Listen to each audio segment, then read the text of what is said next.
Those who discuss the content of this book are to be shunned by all as centers of pestilence.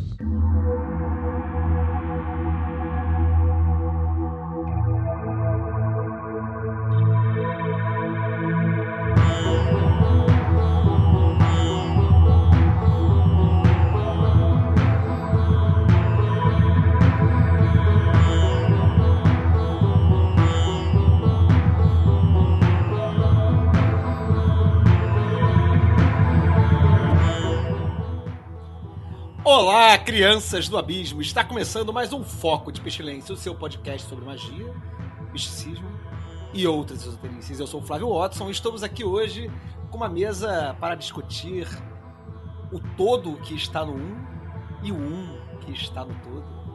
Vamos conversar sobre a vida, obra e personalidades e peculiaridades de Charles Stanfield Jones ou o Frater Ahad. E para conversar sobre isso, temos hoje aqui na mesa Breno Zácaro. Eu juro, tem um Eon novo. Eu juro. Nossa querida Mariana. Boa noite. E Max Sirius, vulgo ex-Senhor Feliciano. Mesmo a estrela cadente antes de explodir, brilha muito.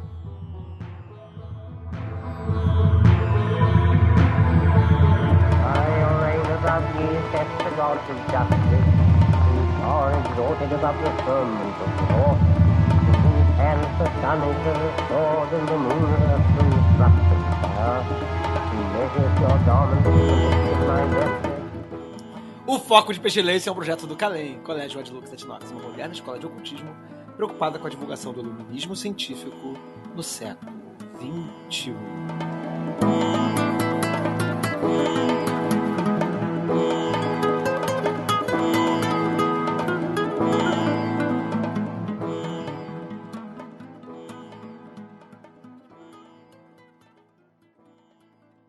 Mas antes, vamos com os recadinhos do Calem. E hoje temos a presença ilustre de Lívia Andrade, lá do Magicando, para trazer um recado muito importante para vocês, lá da Penumbra Livros. Diz aí, Lívia, o que você veio nos trazer? Ao longo da sua vida, Frater Ahad escreveu dezenas de livros, artigos, rituais, poesias e outras publicações. Algumas dessas suas obras se tornaram sucessos de venda, outras se mantiveram relativamente desconhecidas. Até agora. O próximo lançamento da editora Penumbra Livros vai ser o primeiro volume das obras completas de Frater Ahad.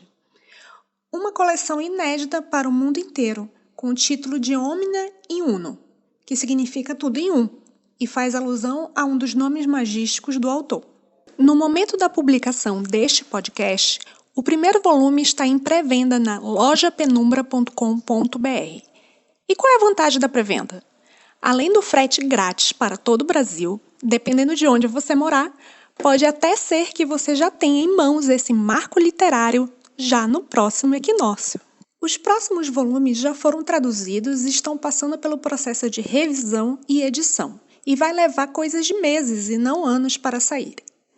A Penumbra decidiu recortar essas obras completas em 3 para não ficar aquela coisa gigante e desconfortável de ler e estudar. Esse primeiro volume tem um total de 10 textos, todos inéditos em português. E o principal deles não é nada menos do que o QBL, ou A Recepção da Noiva. Para quem não conhece, ele começa com uma baita introdução à Cabala e no final já começa a trazer algumas das pirações do autor com o tema. No final das contas, são essas interpretações diferenciadas que fazem com que esse não seja apenas mais um livro de cabala no meio de tantos outros. Os outros 9 textos passam por vários assuntos, como telema, Rosa Cruz e até ópera. A pré-venda é exclusiva na loja da Penumbra, lojapenumbra.com.br. E se você quiser ler uma mini biografia do autor, um dos artigos do volume 1 na íntegra e mais um monte de coisa legal, pode acessar o blog da editora em penumbralivros.com.br.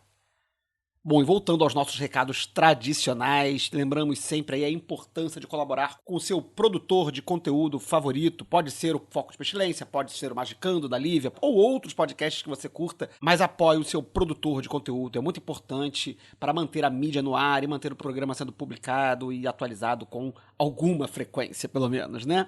Bom, e o Foco de Pestilência você pode apoiar a partir de apenas R$5. A partir de R$5 você ajuda a gente a pagar os nossos servidores, a pagar a Meg que faz a nossa edição, a pagar a hospedagem dos sites, enfim, a manter o programa no ar. Para que você tiver um pouquinho mais generoso, você pode colaborar também com R$10. Para fazer a sua colaboração, você pode ir no catarse.me/foco_de_pestilência e faça a sua colaboração. Mas se você não tem aí R$5, a vida tá difícil, não tá dando para separar R$5, R$10 para apoiar o seu podcast ou o seu produtor de conteúdo, não tem problema. Divulgue, compartilhe, ouça de novo, dê 5 estrelas lá no Spotify ou no seu agregador de podcast favorito. E agora também no Spotify temos a opção de comentários. Deixe seus comentários, fale o que você achou do programa, mande perguntas pra gente, alguma coisa que você não entendeu. Ah, Flávio, faltou aí referência do livro, qual foi o livro que vocês citaram, não sei aonde, e a gente pode ir lá e mandar pra vocês e responder direitinho, tá bom? Então é isso, galera. Calendário do Calem. Bom, o calendário do Calem nós temos aí agora em setembro, nós temos 2 eventos importantes, né? Nós teremos Festival da Primavera nos dias 30 de setembro e 1º de outubro aqui no Rio de Janeiro, um sábado e um domingo. Procurem as informações lá no Instagram do Calem, instagram.com/calem418, Calem com um L só, nunca se esqueçam disso, Calem é sempre com um L só. E lá vocês vão encontrar as informações. Onde é que vai ser? Vai ser lá na Glória, mas não é no lugar de sempre, vai ser numa ruazinha do lado, vai ser numa galeria de arte. Vão ser 2 dias, vai ter pintura, vai ter dança, vai ter de tudo um pouquinho. Então apareçam lá que vai ser muito bacana. A gente vai colocar a programação lá no Instagram e no Twitter. E se você quiser participar do festival trazendo sua música, dança, pintura, escultura, o que quer que seja, entre em contato com a gente pelo formulário que está lá no nosso Instagram. Só procurar lá no Instagram que você vai encontrar o link no nosso Linktree e você pode mandar a sua proposta de apresentação ou arte para ser exposta no nosso Festival de Primavera de 2023. Também teremos em setembro repescagem da turma de Viagem Astral. A gente ainda não abriu as inscrições, mas fiquem ligados também nas nossas mídias para saber da repescagem da turma de Viagem Astral. É a sua oportunidade de começar o curso do Calem pelo curso de Viagem Astral com a Mariana Falcão, que é a nossa instrutora residente de Viagem Astral. Ela vai estar aí passando mais uma vez o seu conhecimento sobre esta arte, esta técnica maravilhosa, que é essencial para a prática mágica, qualquer que seja. Ainda não abriram as inscrições, mas fiquem ligados lá nas nossas mídias, porque será em setembro, então deve estar abrindo nas próximas semanas aí. E bom, no mais, sigam-nos nas nossas redes, já falamos aí do Instagram, mas todas são iguais. Calem418, Calem418. Twitter.com, Instagram.com, Facebook.com, YouTube.com. Se bem que o Facebook a gente não tá mais usando. Acho que não vale muito mais a pena ir atrás da gente no Facebook, não. Mas no resto a gente tá atualizando bonitinho e colocamos nossas novidades lá. Bom, e é isso, galera. Sejam bem-vindos à apresentação de Frater Ahad, para quem não conhecia. Espero que vocês tenham esse primeiro contato aí, para quem nunca tinha ouvido falar do trabalho dele. Se liguem aí no livro lançado pela Penumbra, né? É o primeiro de 3 livros. Eu acho que será mais um momento importante aí no esoterismo nacional ter esses textos publicados, textos extremamente importantes e que são de difícil acesso. No mais é isso, queridos e queridas. Beijos em todos e um bom programa.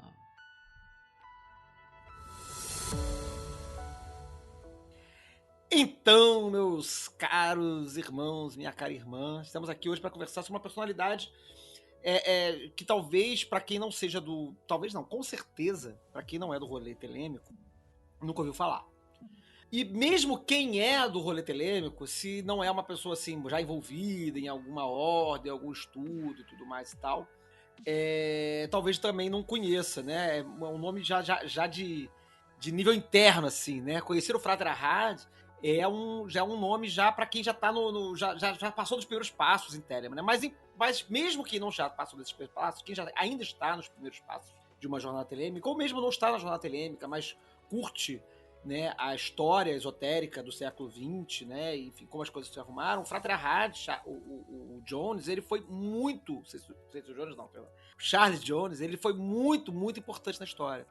E algumas das coisas que a gente tem como certa e garantida, especialmente sobre Telemann, só surgiu por causa dele.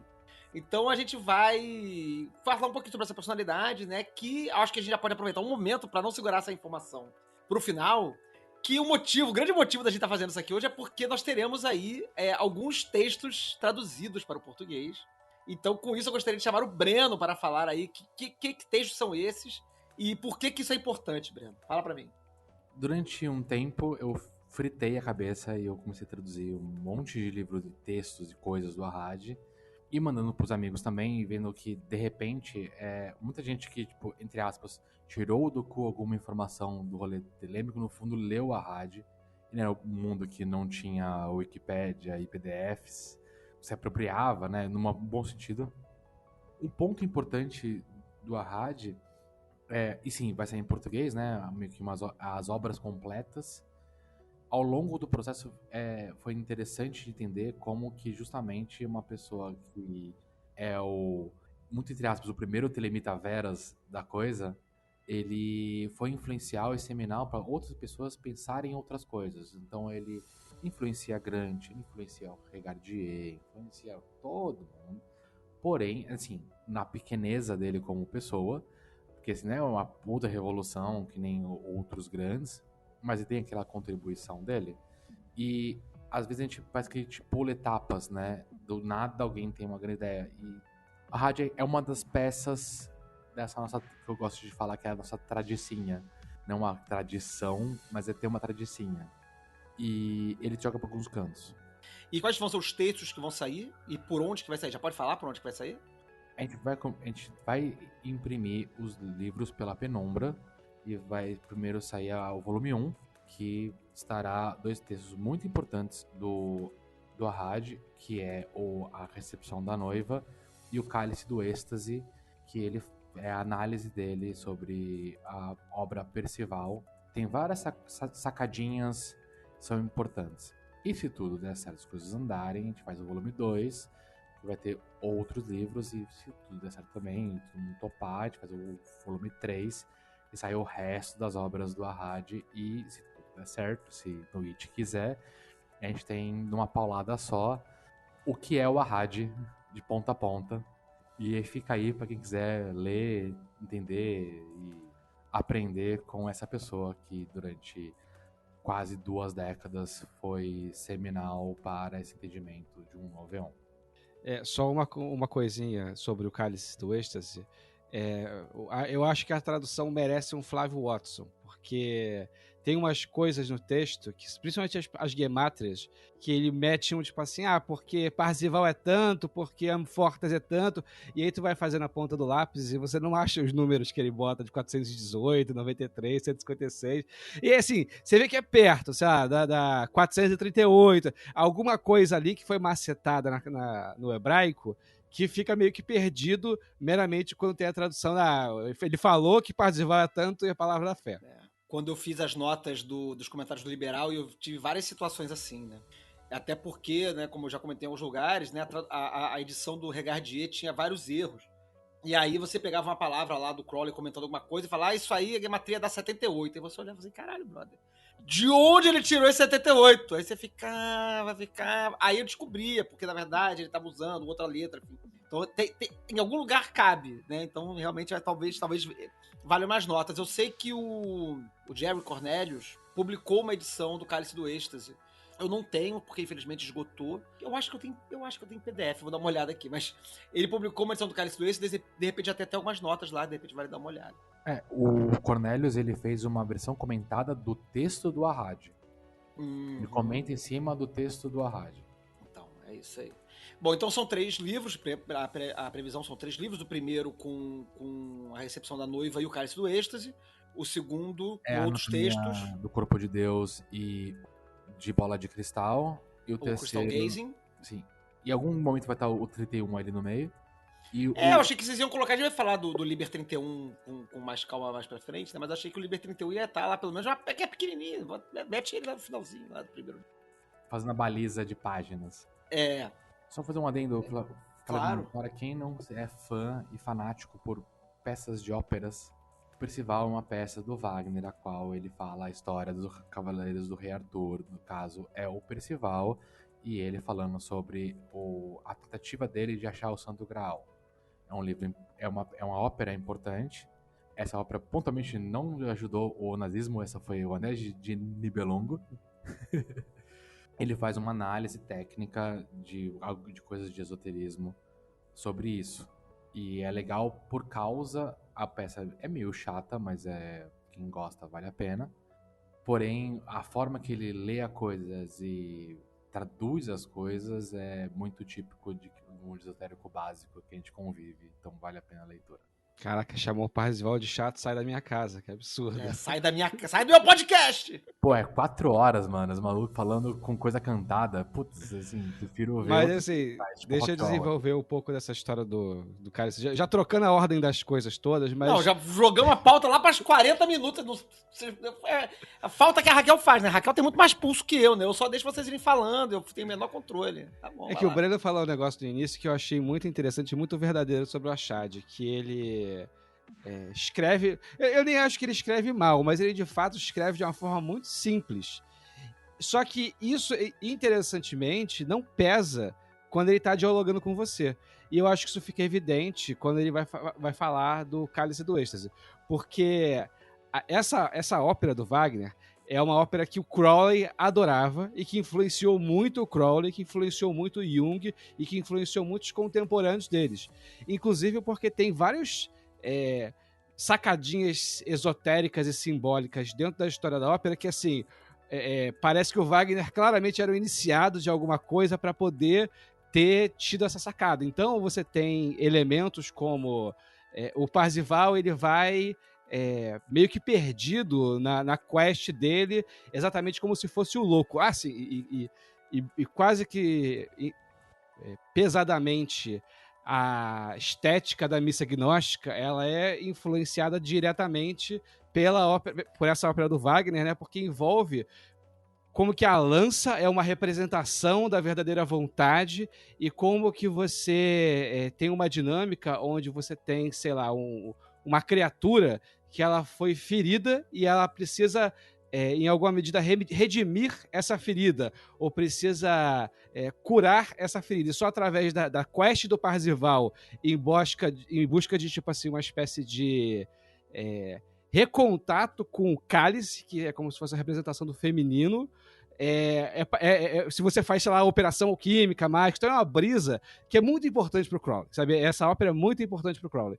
E o fato que o Achad escreve sobre essa ópera de uma forma muito acessível e muito simples é até surpreendente. Quando eu li o livro, assim, é aquele livro que eu deixei na estante, um dia eu vou ler, um dia eu vou estar inspirado, tal. Aí no dia que eu falei, porra, agora eu entendo a ópera, vou ler, eu até fiquei meio chochado, porque ele, assim, ele joga essas gemátrias e ele fala as coisas maneiras, interessantes, mas também muito acessíveis e que não tem a complexidade da brisa dele no número 31.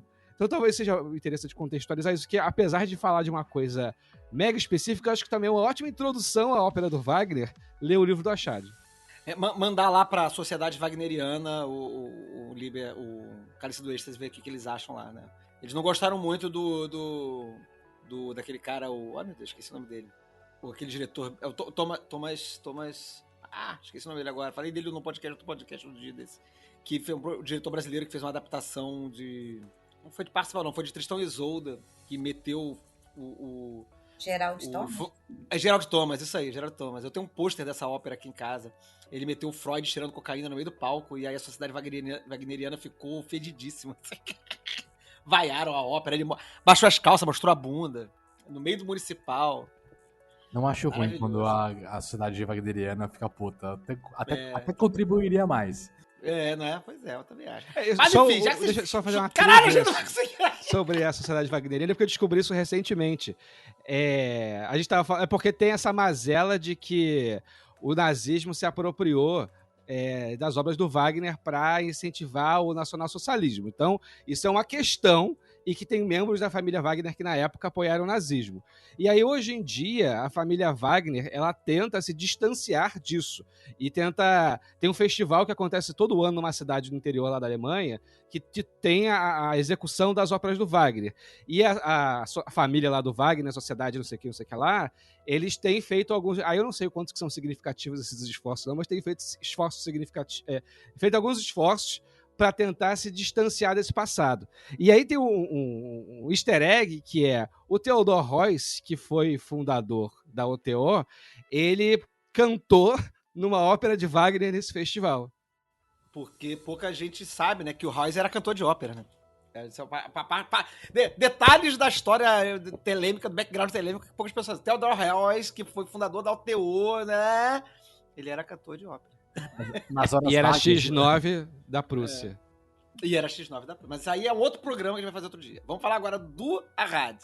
Arad ou Achad? Primeira pergunta para esse podcast. Aos 15 minutos de gravação, Arad ou Achad? Eu falo Achad porque eu sou brasileiro e é isso que nós temos pra trabalhar. É SH, então é que nem chá. Mas como é que você fala o Notaricon lá do Ararita? O Ahad, né, é aquele R de fundo de garganta que você tem que passar durante alguns anos com areia do deserto, até fazer uma bola, a glote, aí você tem o diferente. Como eu vivo num país tropical, eu não tenho proficiência. Mas quando você recita lá quando você fumar. Mari tá falando que vai ficar com aquela voz daquela professora lá de economia portuguesa lá. A minha eu conquistei com massa. O termo ararita, né, tem a palavra ahad no meio, né? Que é ahad rosh, rosh, rudo temorato ahad. Mas então, ahad. É ahad, né? Mas é um ahad, né? Lá no fundo, que significa... Por que a gente tá falando? A gente tá jogando, como sempre, a pauta pro caralho e falando das coisas aleatoriamente. Desculpa aí, audiência, mas vocês estão aqui com a gente há anos, aí vocês já sabem que é assim que funciona. O nome do moto mágico, um dos motos mágicos, né? Que ficou famoso, né, que é Ahad ou Achad, conforme a gente for abrasileirar, né? Significa unidade ou A gente até num programa do Foco de Pestilência lá atrás, não lembro qual, mas muito no início a gente até chega a discutir se a palavra Ahad era ou primeiro ou uno, né? A gente não sabia e até hoje a gente não descobriu isso exatamente. Eu já cheguei a pesquisar, mas não lembro. Mas foi o moto mágico, o nome mágico que o Charles Stanfield Jones usou durante uma parte relevante da sua vida mágica e pelo qual ele ficou famoso, apesar de ter tido outros motos mágicos que a gente vai ter a oportunidade de falar mais pra frente. Mas, afinal de contas, quem foi Charles Stanfield Jones? Então, dando uma rápida biografia dos primeiros anos dele aqui, né? Ele nasce... ele é inglês, nasce em 1886, né? Então, ele é mais jovem que o Crowley, mais ou menos uns 10 anos, né? Arredondando aí, né? E ele enfim, tem uma vida normal, assim, sem nada muito, muito especial.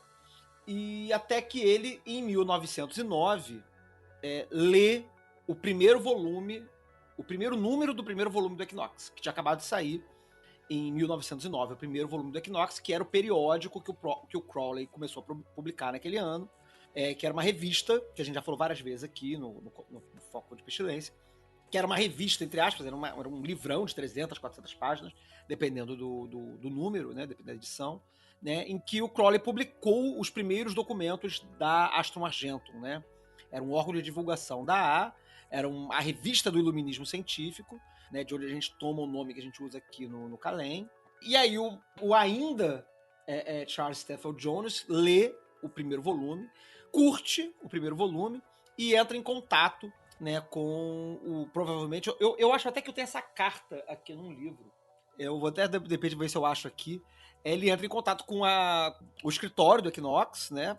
E aí começa a ver o que vai acontecer. E aí ele vai acabar na mão do Fuller, de algum momento. E aí, Max.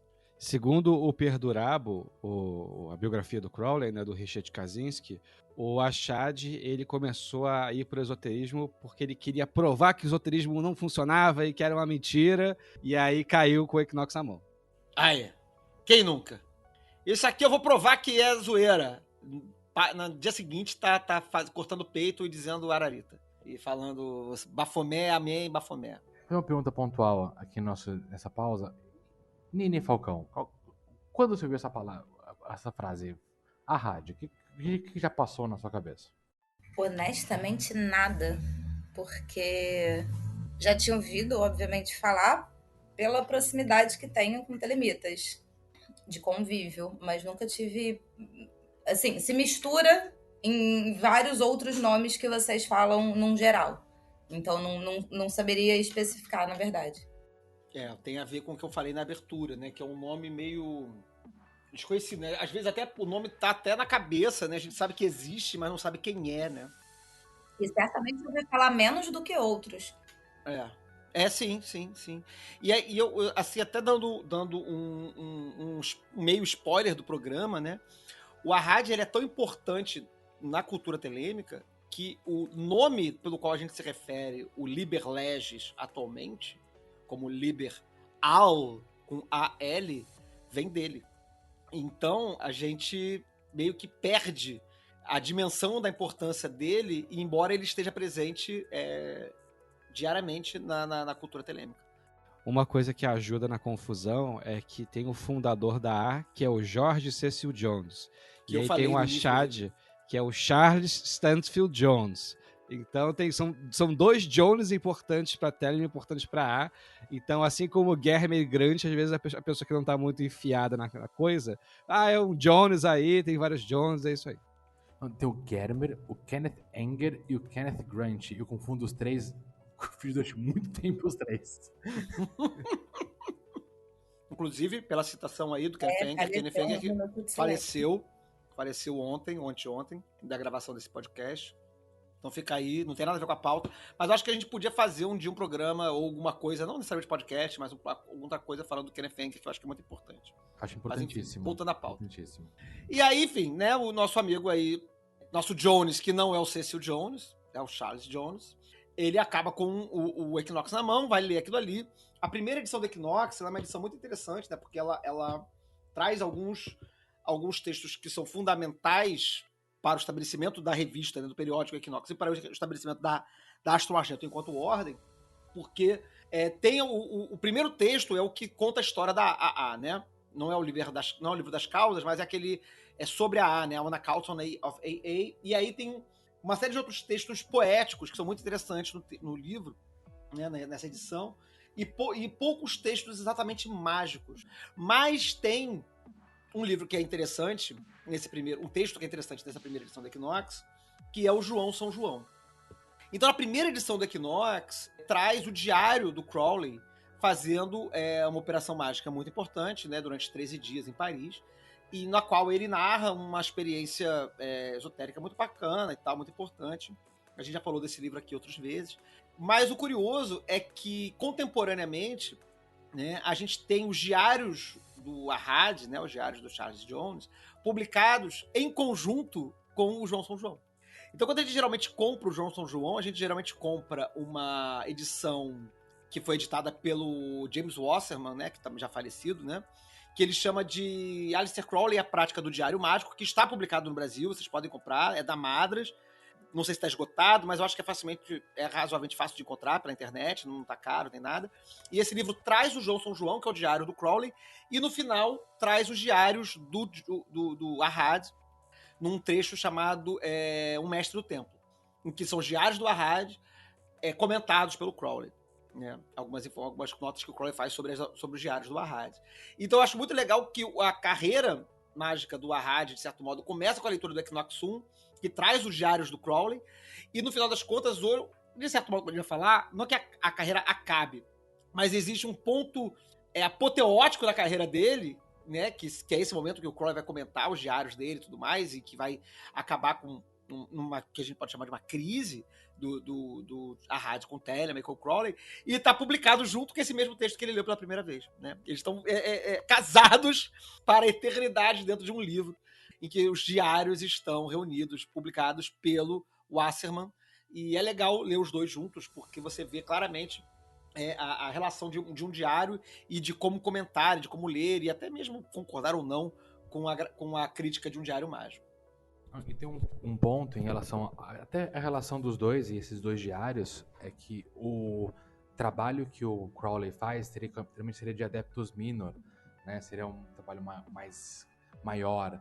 E o texto do Mestre do Templo, né, do Arrad, seria de um novato até virar um adepto, até virar um neófito.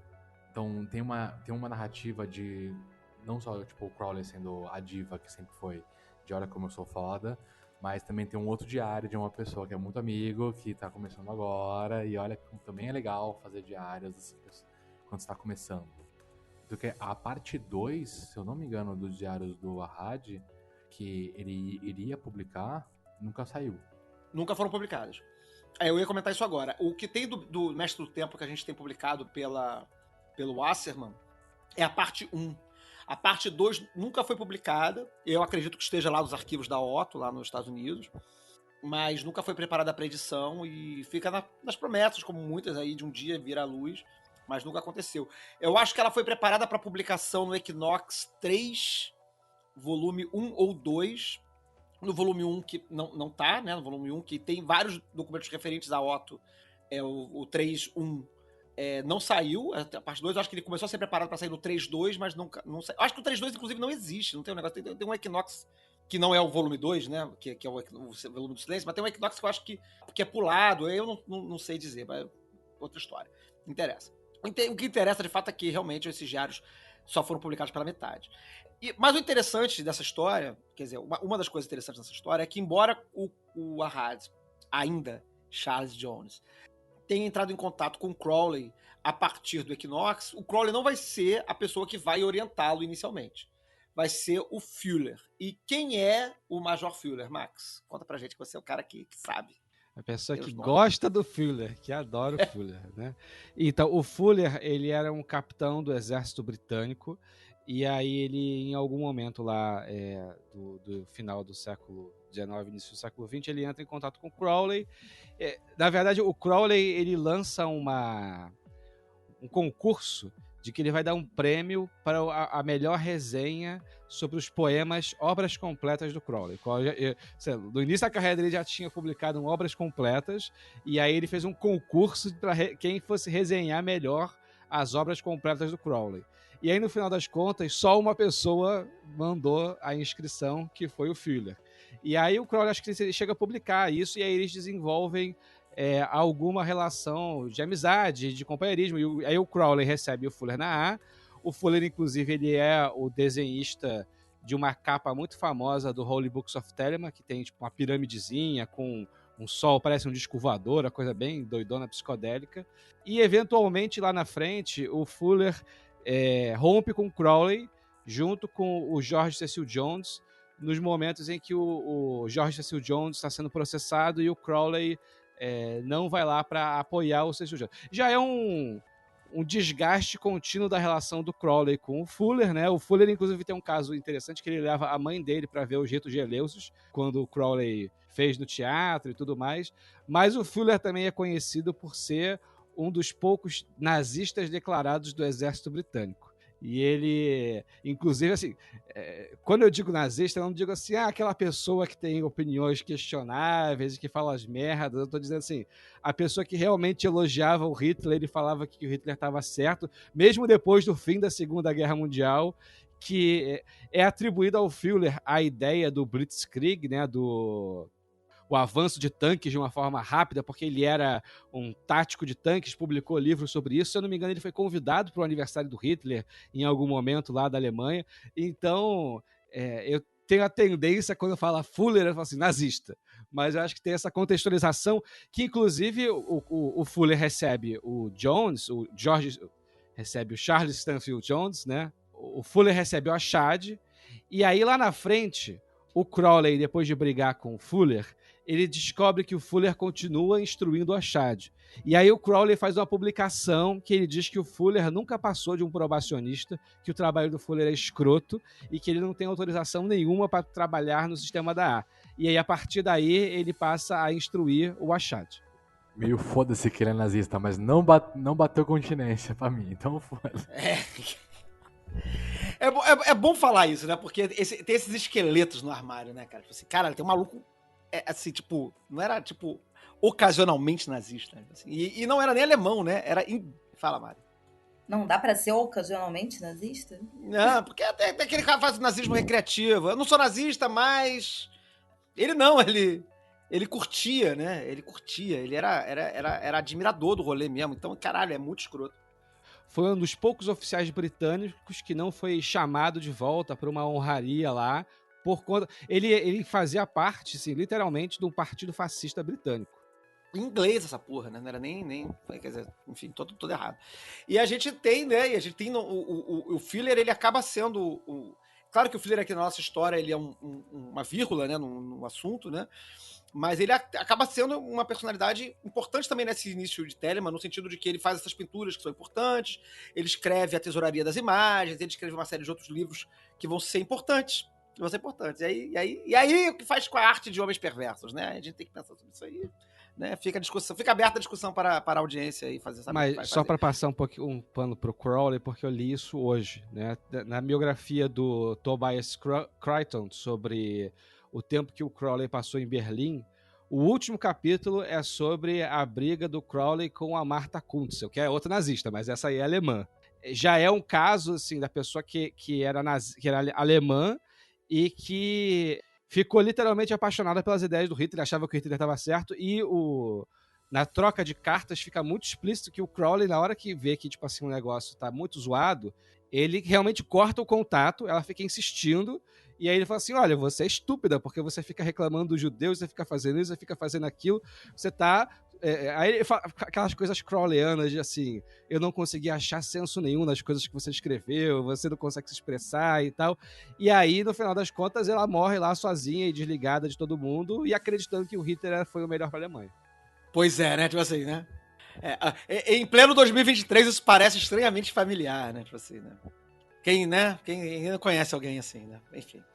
Mas a relação, então, com o Fuller, que também é curiosa, essa relação do Arad com o Fuller, do Fuller ser desautorizado enquanto alguém capacitado para instruir alguém, né? Também é um evento relativamente comum, né? A gente vê, às vezes, para quem está dentro das ordens, né?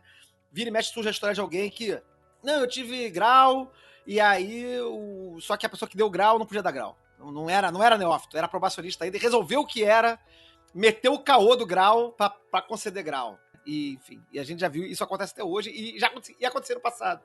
Né? Mas isso também, pelas cartas do Crowley, você vê que o Crowley, ele fazia o corpo mole, né? Porque como ele brigou com o Fuller, então o Fuller nunca foi um neófito e não sei o que, não sei o que lá. Se o Fuller tivesse trabalhado até o fim da vida dele, tem umas cartas do Crowley pra Jane Wolfe que ele fala assim, a Jane Wolfe fala assim, mas eu ainda sou probacionista, não sei o que fazer. E o Crowley fala assim, brother, tu já passou há muito tempo desse grau, segue aí a tua vida, vai fazer seu trabalho. Então mostra como que, quando convinha, ele não exigia esse tipo de formalismo, mas quando pisava no calo dele, ele falava, não, tá desautorizado, nunca participou da corrente. O Fuller era escroto, aí não vale a pena. Vai morrer no cantinho, triste. Mas enfim, foda-se o Fuller. E aí o Crowley vai acabar, o Arad vai acabar no colo do Crowley, enquanto, assim, relação mestre-discípulo, aquela coisa toda e tal. A minha pergunta sobre isso é, quando o Arad... Porque eu vou fazer uma pergunta que não vai fazer sentido para a audiência, mas eu vou fazer a pergunta no sentido de tentar buscar essa informação, né? Quando o Arad cai com o Crowley, né? Você sai do Fuller e o Crowley puxa o Arad para trabalhar com ele, né? Na instrução. É nesse evento em que o Crowley reconhece o Arad como filho mágico, porque a gente tem... Por que eu faço essa pergunta? Agora explicando para a audiência que nunca ouviu falar essa história, essa pergunta. Porque o Arad, ele vai entrar para a história telêmica do ponto de vista do Crowley, primeiramente por ser reconhecido pelo Crowley como seu filho mágico. E aí esse negócio de filho mágico já é um rolê meio também fantástico, porque o Crowley, durante algum tempo, nessa mesma época aí, fez uma série de operações de magia sexual para engravidar a... Esqueci o nome dela. Quem lembra? Eu vou procurar pra falar o nome, porque eu não tô com a pauta anotada aqui. Ele faz uma série de operações mágicas com uma mulher escarlate, enfim, com uma parceira sexual mágica, né? Cujo objetivo era ter uma criança mágica. Um filho literal, parir uma criança mágica, né? Só que não acontece. A gravidez não acontece, não ocorre. E 9 meses depois, acontece alguma coisa que o Crowley para olhar e fala assim, peraí, eu fiz essa parada aqui pra ter uma criança, pra ter um filho mágico, não sei o que lá. E 9 meses depois aparece o Arad na vida dele de algum modo. Eu não sei os detalhes exatamente. E aí o Crowley faz a conta. Falei, pô, se esse maluco aí apareceu 9 meses depois daquela operação lá, ele é o filho que eu, manifestei agora. Apareceu. Não nasceu no ventre da minha parceira lá, mas surgiu na vida. Ele é o meu filho mágico. Ele entra nesse rolê aí.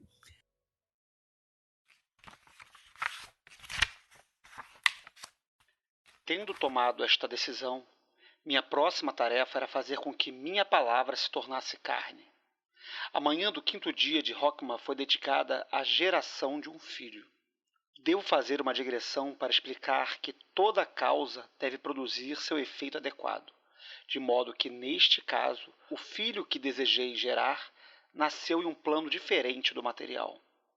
Devo ter sido muito cego para não ter reconhecido minha verdadeira situação, se não por outro motivo além do seguinte. A celebração do equinócio de outono coincidiu com uma operação com o objetivo acima indicado. Embora eu não tivesse nenhuma razão para parar, foi a última desta série de operações e, para minha surpresa, só descobri o porquê muito tempo depois. Ora, a palavra daquele equinócio foi nébulae, o que evidentemente aponta para as condições que resultam no nascimento de uma estrela. O que eu realmente fiz, portanto, foi gerar um filho mágico. Então, precisamente 9 meses depois, isto é, no solstício de verão de 1916, Frater O.I.V. Omnia Inuno, que era o moto mágico de Charles Stanfield Jones como probacionista, inteiramente sem meu conhecimento, tornou-se um bebê do abismo. Estava totalmente além da minha imaginação conceber tal ocorrência. Ele, por outro lado, embora ignorasse minha operação no outono, entendeu perfeitamente o que estava fazendo. Que ele estava nascendo como a criança predita no livro da lei. Esta interpretação não se baseia em nenhuma ideia arbitrária, nem da parte dele, nem da minha. O livro da lei fala desta criança como que com absoluta imprecisão. Mas o moto que o Frater O.I.V. havia assumido como neófito era ahad, que é a palavra hebraica para Prevê-se ainda que esta criança descobrirá a chave da interpretação do próprio livro, e isto eu fui incapaz de fazer. E, na verdade, ele descobriu esta chave 2 anos e meio depois. The Confessions of Aleister Crowley, capítulo 81, página 801. Fica o exercício para a audiência de acreditar ou não no Crowley, achar que o Crowley estava muito maluco ou não. Mas esse tipo de raciocínio, pra quem tá rindo aí ouvindo essa história e achando engraçado, como a Mariana que tá rindo aqui olhando pra mim, achando que... Eu acho bonito, que sempre dá um jeito de dar certo, né? Então, Impressionante. a graça do rolê mágico é que sempre dá certo, é só você prestar atenção, é só ser criativo. Suficientemente criativo que dá certo. É só ser louco o suficiente pra acreditar em qualquer coisa. E aí, enfim, e aí surge o achado. Então eu queria saber, eu não lembro, não sei o detalhe dessa virada, né? Não sei se Max ou Breno sabem, de quando que é essa virada em que o Crowley reconhece o Ahad como filho mágico após essa operação que ele passou, 9 meses depois dessas operações que ele teve com a mulher, que eu vou lembrar o nome agora, que eu vou pegar agora. O meu chute, em termos de data, primeiro assim, não é só o Crowley falar que o Ahad é o filho mágico, é ele topar ser o filho mágico. Que ele topa a ideia, sabe? Assim, ele topa a pira. Ele vai junto. O que é muito doido, né? Acredito que é muito próximo do Liber 31. Que ele acha um negócio que o Crowley não tinha percebido. Então, isso aí foi o começo do fim. Né? Aí que a coisa começa a dar errado. Né? Porque foi literalmente essa sequência. O Crowley tinha... O Ahad estava com Fuller, aí o Crowley assumiu o Ahad, e o Ahad, ele tinha uma disposição para com Telemann muito significativa, ainda mais numa época em que só existia o Crowley e as cartas, e meia dúzia de livro caro publicado, e tudo tinha que ser copiado à mão e tudo mais, e o Ahad vai lá e compra a briga. Não, eu curto isso aqui, eu vou avançar nisso aqui. Então ele chega a avançar até Zelator, e em algum momento, aí depois que ele já é Zelator, em algum momento, ele tem o grande insight do número 31. E aí, nisso, ele manda pro Crowley, e aí o Crowley olha para aquele registro e fala assim: eis uma coisa que é uma chave muito profunda para a mecânica do livro da lei e da qual eu não fazia ideia. Assim, e aí, inclusive, ele usa como exemplo o evento que ele teve alguns anos antes com o tal do Samuel Aiwas, né, que é um cara que chama Aiwas, que dá pro Crowley a solução de, se eu não me engano, como é que se escreve Baphomet em hebraico de uma forma que ele dá uma gemátria, sei lá, específica, 666, alguma coisa assim. Então, quando o Achad vem com essa bomba pro Crowley, assim, você já parou pra... Aquela brisa que a pessoa fala assim, você já parou pra pensar tal parada? E você fala assim, caralho, pode crer. Foi mais ou menos... E aí, nisso que é tão surpreendente pro Crowley, e eu acho que, assim, quando eu deixei aqui um pouco separado a forma que o Kaczynski expressa essa história. E, de fato, quando você ouve, você fala assim, caralho, que brisa boa, né? E é engraçado também, porque depois, quando a gente falou isso no episódio do Grant, né, vem outras pessoas no tempo, na Telema, que tentam reproduzir esse tipo de brisa. A pessoa fala assim, caraca, tive essa sacada muito boa, porque esse número conecta com esse número, que não sei o quê. E aí fica um negócio meio esquisito, meio forçado, e você vê que quando o Achad dá a solução dele, é uma solução altamente elegante. Assim, é um negócio simples e eficiente, bonito, e não me surpreende que o Crowley tenha ficado tão impactado, porque é uma mecânica que funciona pra porrada de coisa lá do Vida Lei, do qual o Crowley, mesmo tendo gastado muita onda e muita brisa, nunca chegou perto de descobrir. Então, quando ele se toca que isso aconteceu, ele fala assim, porra, só pode ser um evento mágico de uma natureza totalmente extraordinária para alguém me trazer uma chave do livro. Aí ele começa a olhar preteritamente. O que pode ser? O que pode significar? E aí se lembra da história, porra, não é que 9 meses atrás eu fiz um bagulho que não deu certo? E aí começa a costurar as coisas e constrói esse significado de que o Achad é o filho mágico, entre outras coisas, porque o Achad traz uma chave para o livro da lei, que segundo o livro da lei diz que o profeta não vai saber, mas o filho das entranhas dele saberá. Uma narrativa clássica que é, porque eu sou foda, mas eu não descobri essa chave, claramente algo aconteceu antes, porque senão eu saberia. Então, no fundo, eu sou o responsável. Eu só não sabia que eu era o responsável pela solução que eu não tinha pensado antes.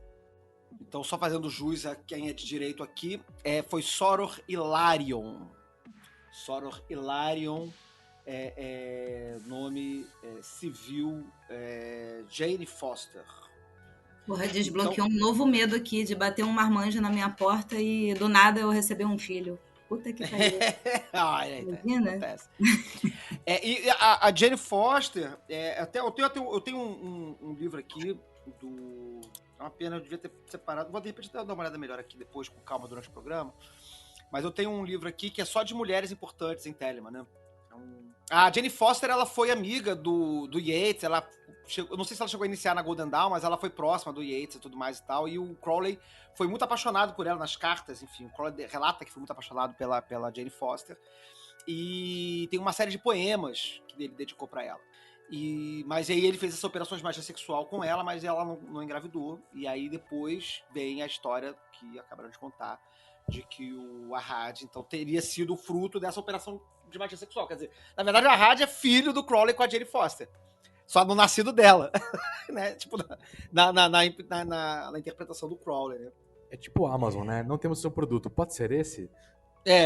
Não tinha criança com parto, mas tem a criança adulta, criança barbada. Vai criança barbada? Aí o Crowley falou, pô, se ele souber uns negócios diferentes aí de 31, eu quero. Mas vamos lá, então. Então, beleza. Então a gente tem o Ahad reconhecido como filho mágico do Crowley. Seja por essa história toda que seja. Fala, Max. É só pontuar que isso do 31 acontece em 1917. Então, é bom pra gente ter em mente que isso assim, é antes da Abadia de Cefalú, é antes do Tarot de Tote, é antes da OTO, é antes de uma porrada de coisas que a gente considera como fundamentais para Telema, que a gente não consegue pensar Telema sem olhar para esses eventos históricos, essas pessoas. É antes de Germeres, antes de Regardier, é antes de uma porrada de gente já tinha esse fervilhar de brisa sobre o livro da lei. Porque é interessante, porque é o seguinte, né? É interessante fazer essa pontuação aí. Porque o Crowley, ele passa esses anos todos, inclusive até meados dos anos 20, até mais ou menos 1925, ele passa tentando entender o livro da lei, porque ele não entende. E é daí que surgem os comentários, né? Então ele vai escrever alguma série de comentários mais ou menos nos anos 10, depois vai escrever outros comentários lá em Cefalú, né? E depois ele vai escrever mais uns outros comentários na Tunísia. Então ele tá o tempo todo tentando desvendar o livro, né? Sem muito sucesso, na opinião dele, né? Ele sempre acha que os comentários que ele faz, embora hoje a gente lendo, a gente ache muito interessante, a maior parte das coisas, ele considerava que não tinha muito sucesso no que ele estava tentando destrinchar, né? E você vê que o esforço, lendo os comentários do Crowley, você vê que o esforço dele em fazer isso era enorme, né? Quando ele vai fazer os segundos comentários em Cefalu, que faz uma operação, invoca a rádio, faz um rolê todo gigantesco para poder escrever aqueles comentários. E ele escreve pra caralho, ele escreve extensamente sobre os versículos, e no final ele não tá satisfeito. Ele acha que ele falhou. Ele acha que falhou e vai tentar fazer de novo na Tunísia. E vai fazer o de Geridenses. Então, que é super curtinho, que são comentários super breves, super rápidos, né? E então eu fico imaginando o impacto que ele deve ter tido quando encontrou alguém que falou: olha só, cara, eu tive uma ideia aqui sobre esse texto que você escreveu, e eu acho que a chave de entender esse texto aqui é o número 31. Aí eu falo: como assim número 31? Não, porque esse negócio de L não é L, não é uma letra L, é um AL, é um Aleph Lamed, é um AL.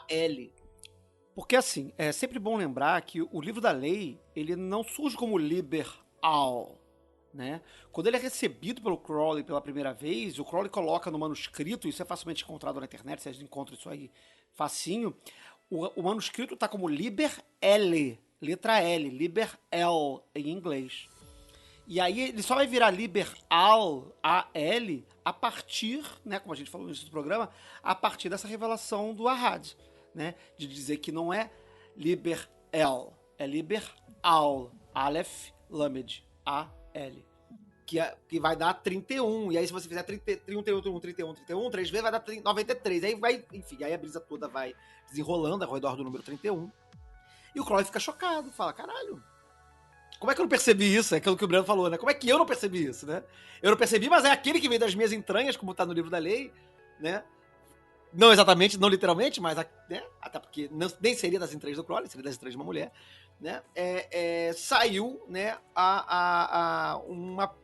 um comentário que ele achou melhor do que tudo que ele fez e de tudo que ele viria fazer depois, porque ele, quando termina, ele escreve todos aqueles comentários e não fica satisfeito com nenhum, e quando ele manda uma carta procurando uma editora para os comentários, já nos anos 40, nos anos 30 ou 40, ou seja, muitos anos depois, ele fala: cara, escrevi um monte de bobagem aqui, mas a galera parece que gosta.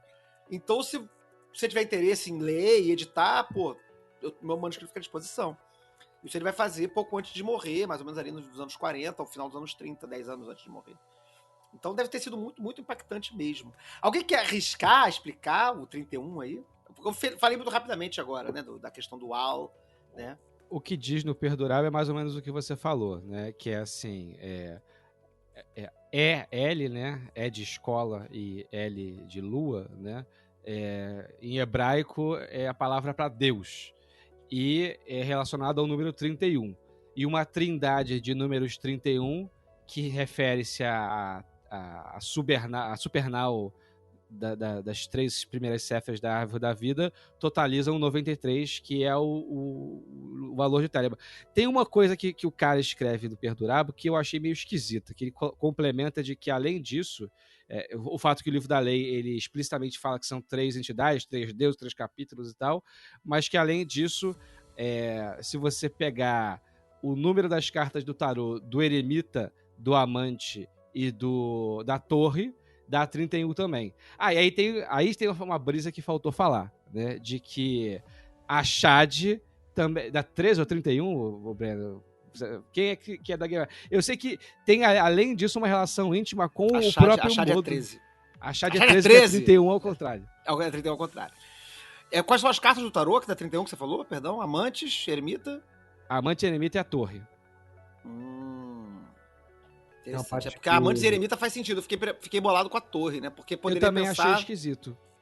Porque você poderia pensar nos 3 graus, né? O Homem da Terra, Amantes e Eremita. Botar a torre como o Homem da Terra, aí tem que perguntar pra alguém da Otto se faz Martelada sentido. esotérica, né? Como não tem ninguém da Otto aqui nesse podcast, né? Então a gente não pode... Talvez tenha, talvez não tenha. Talvez tenha alguém da OTA aqui nesse podcast. Mas A como não tem OTA ninguém pra falar... não é obrigado a falar que você é o que você não é, né? Então a gente não vai saber. Mas eu vou até levar essa pergunta pra alguém da OTA que eu conheço aí, se eu souber de alguém. Porque se eles têm alguma explicação sobre a torre se talvez associada ao Homem da Terra, porque essa tríade, Homem da Terra, Amantes e Eremita, ela é muito... Fala, Mari, fala. Você tá mutada aí, só fica falando com a... Mari, você está no programa, você tá participando, você pode falar. Um gif das expressões da Mari falando sem falar, vai dar um show sozinho. A Mari só fica fazendo careta aqui. Mas essa tríade, né, Homem da Terra, Homem e Mulher da Terra, Amantes e Eremita, né, ela é muito importante. Ela aparece no livro da lei, ela vai ser estruturante para uma série de ordens, para o terror, para a Telema, enfim, para A, enfim, ela vai ser muito importante. Então, pensar essas 3 cartas como 31 é interessante, mas aí tem que pensar por que Tarô, ou por que a torre, né, provavelmente associada como Homem da Terra. Eu tenho até umas ideias aqui na minha cabeça, meio passando aqui, mas eu não vou arriscar nenhuma delas, não. Vou deixar para... Se alguém da audiência souber, quiser contribuir, pode colocar. Agora, inclusive, aproveitando então para fazer um comentário, agora no Spotify vocês podem fazer perguntas e comentários na caixinha de perguntas do Spotify. Se você está ouvindo o podcast no Spotify, você pode olhar embaixo do programa, tem uma caixinha, você pode escrever uma mensagem pra gente. Já recebemos algumas, mandaram um beijo, a Mari fez a carinha assim, a Mari não tá falando nada, só tá mexendo a cabeça. Tem mais uma coisa sobre essa história do 31 que eu acho que é importante falar, que é o seguinte, como eu falei, esse que é o início da ladeira abaixo, é aí que as coisas começam a dar errado. Principalmente porque a gente tem, então, esse evento histórico telêmico de que, tipo assim, o Achad descobriu uma parada, o Crowley reconheceu que essa parada é importante. Hoje em dia a gente olha e fala assim, realmente, não é uma viagem completa, é um negócio interessante mesmo, é uma sacada que quando você olha, fala assim, realmente tá ali na minha cara o tempo todo e tal. Mas que isso inaugura uma era onde as pessoas, ao longo do tempo, ficam querendo ser um novo Achad. Elas ficam achando que elas vão ter um insight tão poderoso sobre o livro da lei de uma hora para outra, que isso vai fazer com que elas entrem para a história de Telemann como novos filhos mágicos do Crowley. Isso nunca mais aconteceu, mas assim, cada vez acumula mais gente que clama que é a criança coroada e conquistadora, que tem uma nova fórmula, que descobriu uma coisa incrível. Que escreve o 4º capítulo do livro da lei. Exato. Né? Tem 4 capítulos da lei perdido por aí, galera. Fica esperto. Começa com Parsons, né? O Parsons começa assim, esse pá não é tão filho assim, já tá murchando. Embora ele queira mais comunista, então eu gosto mais disso. Uma coisa Mas enfim. Onde começa a dar o problema, né, entre os dois é justamente no adendo da recepção da noiva, que é o primeiro livro dele. E engraçado que ao longo do tempo desse livro, quando sai, né, o Crowley fala assim, nossa, meu filho mágico vai lançar um livro de cabala, e aí vem o adendo. E ele começa a mandar para os amigos assim, tem o meu instruído que fez o livro de cabala, só ignora o adendo, o resto é um ótimo livro. Por quê? No adendo ele tem uma pira, o Achad, de que, na mesma pegada do 31, de que ele tinha descoberto um erro na cabala, e que os caminhos estavam errados, que as esferas estavam erradas, que estava tudo errado. Ele demonstra a forma correta dos caminhos da cabala. E, cara, é uma maçaroca, mas, assim, é bonito de ver a maçaroca. Porque você vê uma pessoa, tipo, e ele tenta, tipo, explicar por A mais B como é que ele mudou os caminhos, qual que é o sentido dele. Eu acho que ele não tinha acesso aos textos hebraicos originais, que também tem uma relação diferente das letras com os caminhos, mas ele tentou no ferro e fogo fazer acontecer o que ele achou que era o correto. E aí começa a grande briga dos dois, porque o Crowley fala, cara, você tá falando merda, porque tem um mistério específico no começo da cabala que não faz sentido na sua, e ele tem certeza absoluta de que é isso, e vamos pra frente, e ao resto da vida ele bate o pé que ele acertou o problema da cabala. Você lembra quando foi escrita, você sabe aí quando foi escrito a recepção da noiva, não? Eu tenho isso. Por que eu tô perguntando isso? Porque esse esquema o reconhecimento do Crowley, do Achad como filho mágico do Crowley, acontece em 1919, tá? Em 1924, ou seja, apenas 5 anos depois, é quando o Crowley declara que o Arad falhou. Né? E aí é quando a gente vai chegar na história dessa falha aí, né? E aí ele vai dizer que ele falhou nos seus ordários, ele falhou nas suas tarefas, né? Então foi só apenas 5 Assim anos. tá fácil ter filho, se 5 anos depois você pode abandonar o menino. Abandona o filho, abandono parental, caso de abandono, claro, caso de abandono parental. Ele escreve em 22, então são 2 anos de briga. Então, eu acho que são 3 anos aí, mais ou menos, de lactação e de relação e de alimentação dando papinha. Aí quando ele começa a falar, fala, tá falando merda. Aí já briga, 2 anos depois, já manda embora de casa. Mas Parece... desculpa perguntar, gente, de tanta treta, foi isso? Não, então. Ou isso foi uma gota d'água? Não. A treta é mais... Pra mim essa história tá mal contada. Então, a treta a gente vai chegar agora, porque é um intervalo muito curto de tempo, né? Esse negócio, eu nem, na verdade, vou te falar. Mas o Flávio me pareceu mais como que o menino começou a falar tanta merda que ele falou, ih, gente, não tá andando comigo, não. Então, pois eu acho que se a recepção da noiva foi em 22, eu não tenho a cronologia do Arad, não sei de cabeça os eventos históricos. Mas se a recepção da noiva foi em 22 e o rompimento deles foi em 24, eu acredito... Vou até pegar aqui o Diário Mágico, cadê? Porque os diários que o Crowley critica são de quando? Vamos lá, vamos ver aqui. Qual a data desses diários? Enquanto muito antes, 12. 12? Não, 12 começa a treta porque é quando ele tem o surto. O primeiro Isso. surto. Explicando, o Arad tem 3 surtos seminais. O primeiro, que é quando o Crowley fala assim, você falou merda, mas continua porque tá bonito. O segundo, ele fica pelado na estação de Montreal e falando, tipo, eu sou o Magister Temple, ele é preso. E aí... Quem nunca, né, não? Quem nunca, né? Mas há um motivo que o filho dele fala, que é essa coisa de eu tô louco, porque na época existia a convocação obrigatória do exército para a Primeira Guerra Mundial. Então ele só tira a roupa no meio da estação e falar eu tô doido e eu sou o babá, foi a jeito dele fugir da guerra. Mas assim, é a ideia do filho versus o fato que... Enfim, né? A leitura dele disso é muito poética, é completamente diferente, né? Também, se tudo certo, vai estar publicado, que ele publica numa revista, num periódico da época. Mas, enfim, quem não pode ficar pelado no meio da central e falar... Mas essa história dele ficar pelado na central tem uma leitura política, né? De que ele estava tentando fugir e tudo mais, que ele não estava exatamente doidão, né? Mas então, vamos lá. O que deixa ele exatamente doidão? O que causa... Porque, assim, vamos lá. Eles rompem em 24. Mas em 21 ou 22, ou seja, ali na viradinha ali da recepção da noiva, ele também se associa a uma fraternidade cristã. Começa, tem 2 pontos. Um, assim, durante a fase do Crowley nos Estados Unidos, em Detroit, quem constrói a primeira tentativa de OTO com o Crowley foi o Arad. Eles tentam montar ali o esquema e tem sucessos e erros de algumas rusgas. Quando ele volta pra vida dele, os dois, né, cada um tocando sua vida, o Arad vai morar em Chicago e o Crowley vai tocar Chevalu e tal. E aí surge o livro da recepção da noiva, que sai esquisitinho. Momentos tough love de carta, e você não é tão bom o suficiente, mas eu sei o que eu tô fazendo e tudo mais.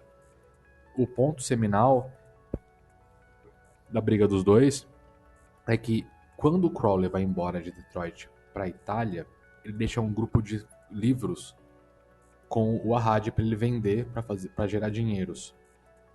E em alguma mudança, esse lote se perde. E o Crowley tem certeza absoluta de que o Arad afanou esse lote para gerar dinheiro. E o Arad tem certeza absoluta que que foi junto com o Crowley no navio. Estranhamente, o manuscrito ao qual a gente vê em todos os livros veio desse lote, porque um cara morreu lá em Detroit e no porão tava o lote perdido. E não tava nem com um nem com o outro. É capaz dos dois estarem errados ao mesmo tempo. Não, dos manuscritos do liberal, você tá dizendo? A contraprova que o manuscrito original que a gente usa é o correto é porque esse lote estava numa casa em Detroit e ele é muito igual e parecido com o que a gente usa hoje em dia. Então, tipo assim, não é só assim, tem um risco lá, né, do cara doido em uma das páginas, e as borras, né, ao longo do texto. Mas ele vinha muito de Xerox, então ninguém sabia nem se esse Xerox era funcional. E acharam nesse lote esse igual, né? E com os outros textos, com outros livros que estavam sendo vendidos nos Estados Unidos do Equinox. Isso aconteceu em tipo 2010, assim, que acharam o lote. Então a gente... Tem um artigo, The Riders of the Lost. Exatamente, os caras que procurar. Riders of the Lost não é Ark, é um trocadilho com o filme do Indiana Jones, né? Mas que tem um artigo que conta essa história do reencontro dos manuscritos dos anos 2000. Realmente. Essa história dos livros é tipo a toalha em cima da cama. Aí terminou o casamento de 15 anos, por quê? Porque fulano deixava a toalha em cima da cama. E aí não é a toalha, mas a toalha é o gatilho para fazer a coisa desenrolar, né? Mas tem alguns antecedentes que eu acho que são importantes a gente falar, porque dizem muito da história de Telema, e fofoca telêmica. Fala, Breno, quer falar? Então, uma coisa que eu acho que, assim, antecedente de... não é treta, mas é pré-treta. O Theodor Heuss, em algum momento lá, antes da década de 20, acho que entre a década de 20 e 20 e poucos, ele nomeia o Crowley como rei da OTO nos países ingleses, uma coisa assim, né? E aí, o Crowley, que era parça do Achad, vira para o Achad e fala assim, olha, eu agora sou chefe dessa ordem aqui, e aí eu vou te colocar como vice-rei dessa ordem, porque é uma ordem que vai ser foda, vai acontecer, vamos fazer e tal, não sei o quê. E aí, até aí tudo bem, né?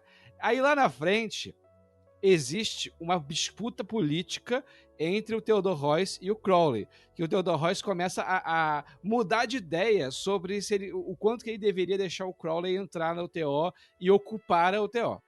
E aí o Heuss faz um movimento político que ele vira pro Achad e fala assim, olha, na verdade o Crowley tá mentindo, ele não é o chefe da OTO, eu sou o chefe da OTO e eu vou te fazer rei dos Estados Unidos.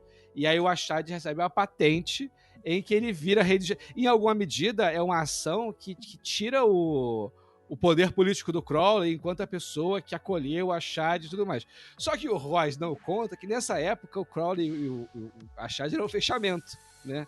Então tem a carta célebre que o Crowley manda pro Heuss e o Crowley bota as coisas às claras. Ele fala assim, olha, eu sei que você mandou a carta pro Achad, você falou assim porque você tentou me tirar da jogada, mas você se fudeu, porque o Achad, ele é fiel a mim e tal, e você é um fraco. Aí começa a falar um monte de coisa e o Crowley encerra a carta falando assim, olha, você é tão fraco que eu, por estar falando isso, estou magicamente te destituindo da liderança da UTO e agora sou eu que sou o líder da ordem. E aí o Crowley... Brabo! Não, eu amo que isso me parece tipo King Size telêmico, sacou? Eu sou o grande imperador das terras do Templo Orientes, olha só. E o outro fala... Meia dúzia de cabeça de gato em gato. Grande, poderoso rei. Crowley registra no diário dele que ele assassinou o líder da... Uma coisa assim, nesses termos, né, de que ele superou um mago e agora ele está no alto da montanha, uma coisa assim. E, de fato, essa história da sucessão da OTO é muito interessante porque o Crowley, ele manda esse migué, aí e lá na frente ele manda um outro migué, que ele fala assim, não, o Theodor Heuss, ele me entregou a liderança, só que eu perdi essa carta. Sabe como é que é, né? O cachorro comeu a carta. E no final das contas, as pessoas sentam e elas olham uma pra outra e falam assim, na real, é melhor o Crowley assumir mesmo, melhor pra ordem é fazer isso. E aí então, eu acho maneiro dessa história, porque essa sucessão é um golpe, tipo assim, é um golpe meio soft, porque no final das contas o Theodor Heuss também, tipo, foda-se, né, tipo, não é que ele cria um grande problema com relação a essa zoeira toda, mas a galera se olha e fala, tá, tipo assim, né, tipo, a galera meio que tipo, então beleza, tipo assim, ninguém cria. Quem cria crise, né, que cria problema, vai embora e tem uma galera que não curte e tudo mais, tá? Mas assim, do grosso, a galera cola no Crowley e fala, é isso aí mesmo. Bichão brabo, é isso aí, vamos com esse doido aí. Quando o Ahad tá na AA, um dos instruídos dele, que é clássico, é o W.T. Smith, que é o fundador da HP Lodge. E eles brigam entre eles por uma questão técnica besta, porque o Ahad não é muito bom de escrita, ele tem uma escrita mais dura, não tão acadêmica, né? É uma pessoa que não foi tão instruído. Ele era contador, né? Ele era contador. O Ahad viveu como contador. Não, e o Ahad, ele não teve uma boa... Assim, hoje a gente sabe, assim, ele não teve uma boa estrutura de ensino fundamental. E o Crowley criticava os textos, os diários da rádio, que o inglês dele não era gramaticalmente correto. E aí o W.T. uma hora desencana da A, monta a HP Lodge, e aí trata com o Ahad por coisas específicas, aí o Ahad some, certo? 20 anos depois, nas brigas com o Parson e tudo mais, ele manda uma carta pra rádio. Você que me ensinou, eu preciso de uma luz, porque tá dando uma de treta. E o rádio manda assim, primeiro que o Crowley nem é da AOTO, porque eu sou o rei de todas as línguas anglofonas daqui. E é tipo, é uma carta tão brisada do rádio, tipo, ninguém falou com você, aquele puro suco de rancor, assim, em uma carta, assim. Você está errado, fulano está errado, tá todo mundo errado, eu vou voltar pra ser católico. Tá naquele apartamento vazio, ele e a patente dormindo abraçado juntinho, né? Enfim chegaram em mim, sabe? Pra falar a verdade do mundo. Então, agora eu vou trazer o que realmente eu acho que é o motivo pelo qual o Crowley e o Ahad rompem. Né? Assim, o dedo na ferida, né? Vamos explanar aqui os podres. Historicamente, quando você olha para trás e vê a posição que o Crowley e o Ahad estavam, é muito difícil não fazer um julgamento assim de porra, coitados, isso realmente era pra dar merda mesmo. Porque o que acontece é que tem essa história do 31, e aí o Crowley vê no Ahad uma realização mágica da qual ele fala assim, olha, isso aqui é uma comprovação de que não é só uma doideira, a gente não tá brisando aqui, mas realmente tem a questão matemática, tem a questão pré-humana, tem várias coisas acontecendo que transcendem a mera subjetividade do próprio Crowley. Não é só o Crowley estelionatário convencendo as pessoas de que ele é foda. Só que esse insight do 31, ele é tão poderoso, e o contexto do qual ele vem, né, onde o Ahad, ele... não sei se ele se apresenta como mestre do templo, ou se o Crowley reconhece o Ahad como mestre do templo, mas o que acontece é que imagina assim, tem a pessoa que é o músico mais virtuoso do mundo. Aí esse músico mais virtuoso do mundo, ele é professor do segundo músico mais virtuoso do mundo. Aí o segundo músico mais virtuoso do mundo vira e fala assim, pô, você já pensou em martelar o piano? Aí o músico mais virtuoso fala assim, será? Será que isso é uma viagem? Ou será que isso é um insight mais poderoso do que eu poderia ter desenvolvido? E aí fica nessa tensão de assim, será que é um pensamento viagem? Será que essa pessoa está surtando? Ou será que essa pessoa é tão genial que eu não consigo conceber a genialidade dela e ela me ultrapassou? E aí o Crowley fica meio com o cu na mão em relação a isso, porque ele e o Ahad começam a conversar sobre as consecuções deles, e o Ahad dá a entender que algumas coisas que o Crowley fala, o Ahad sente que, tipo assim, meio que, isso eu já sei, ou isso eu já passei, ou isso eu já fiz extensamente. E por conta disso, começa a se desenvolver um sentimento de rancor, de será que o Ahad passou o Crowley? Aí o próprio Ahad começa a se perguntar, eu acho que, na verdade, eu sou Ipsíssimos e o Crowley é Magos. E, na verdade, a gente trocou de lugar porque eu já avancei e tal. E o Crowley, por outro lado, também, como é uma coisa muito épica, ele não tem a firmeza como ele faz com o Norman Moody. Fala assim, você está viajando, você é um imbecil, vai embora. Ele fica meio, será? E eu acho que isso vai gerando um desgaste que o próprio Ahad não sabe lidar, e aí esse desgaste acaba culminando na história dos livros. Você roubou meu livro? Não roubei não. Você roubou? Você não roubei. E aí, no final, depois que o Crowley e o Ahad morrem, em 1950, se descobre que esse baú de livros, ele na verdade estava num depósito. E aí felizmente quem adquire esse baú é uma universidade no Texas. Então hoje em dia os acadêmicos podem ir até a Universidade do Texas consultar Tem até a Maeve Uslin no Instagram. Foi assim, tem um mês e pouco, ela foi aniversário dela, e a comemoração do aniversário foi ir lá na Universidade do Texas, e ela filmou vários livros originais, livros assinados pelo Crowley, primeira edição do 777, folhetinhos e coisas, mas que no final das contas, realmente, o Achad não tinha roubado, ou foi uma displicência dele, ou foi uma displicência do depósito, mas alguém enfiou o baú num canto e perdeu o bilhete, vai ficar ali. E só hoje a gente sabe onde é que tá e o que tinha. Esse depósito do Texas é se não me engano, um dos 3 grandes arquivos de material original do Crowley, né? Você tem essa lá no Texas, você tem a Walburg, a coleção York, no Walburg Institute, e você tem mais uma outra coleção que eu não lembro qual é, mas são duas. Se não tem essa terceira, essas são as 2 principais. Deve ser a da OTO, a terceira coleção. Talvez a coleção particular, né? Mas as públicas acessíveis é a coleção do Gerald York, né? Que enfim, tem tudo lá, né? Tipo, praticamente tudo que a gente acessa hoje de material tá lá. Inclusive, se eu não me engano, eu não sei, eu acho que é lá que estão as telas da Frida Harris, se eu não me engano, acho que tá lá no Walburg Institute, na coleção do Gerald York. E essa coleção lá da Universidade do Texas, que tá essa coleção da Universidade do Texas você consegue, inclusive, na internet, achar o PDF com a descrição do que tem, né? Caixa 1, bilhetinho, não sei das quantas, aí um monte de papel velho amassado. Caixa 2, livro de poesia publicado não sei onde. Caixa 3, não sei. Eles têm lá tudo disponível na internet, se você quiser ir para a Universidade do Texas e consultar essas caixas, sendo um pesquisador, eles te dão acesso lá. Só para finalizar essa história, isso acaba sendo tão impactante, em alguma medida tão traumático para o Crowley, essa ruptura e tudo mais, que depois do Achad do Norman Mood, ele para de falar para as pessoas estudarem o livro da lei e brisarem sobre o livro da lei. E daí vem toda a história de não comentar o livro, não ficar brisando, porque ele vê que a galera pira mesmo, que é alguma coisa que ele antes achava, os discípulos vão desvendar, bota o pessoal para ler o livro da lei mesmo, ficar brisando, e depois o Crowley, quando ele chega no Germer, ele fala pro Germer, como o Duchamp fala, just do your will, sabe? Só faz a sua vontade, vai seguindo a tua vida, vai levando as coisas, e não ficar pegado à materialidade dos textos.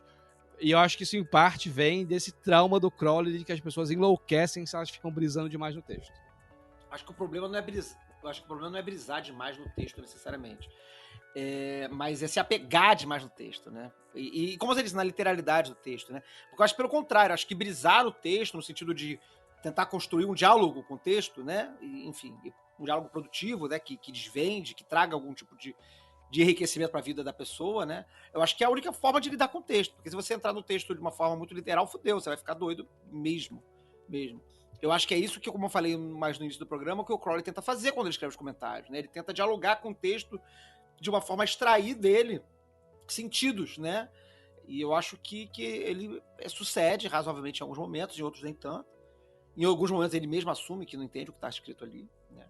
Então essa forma de você produzir um diálogo com o texto faz parte do que eu chamaria de brisar. Mas não se deixar levar demais por isso, senão você vai perder contato com a realidade.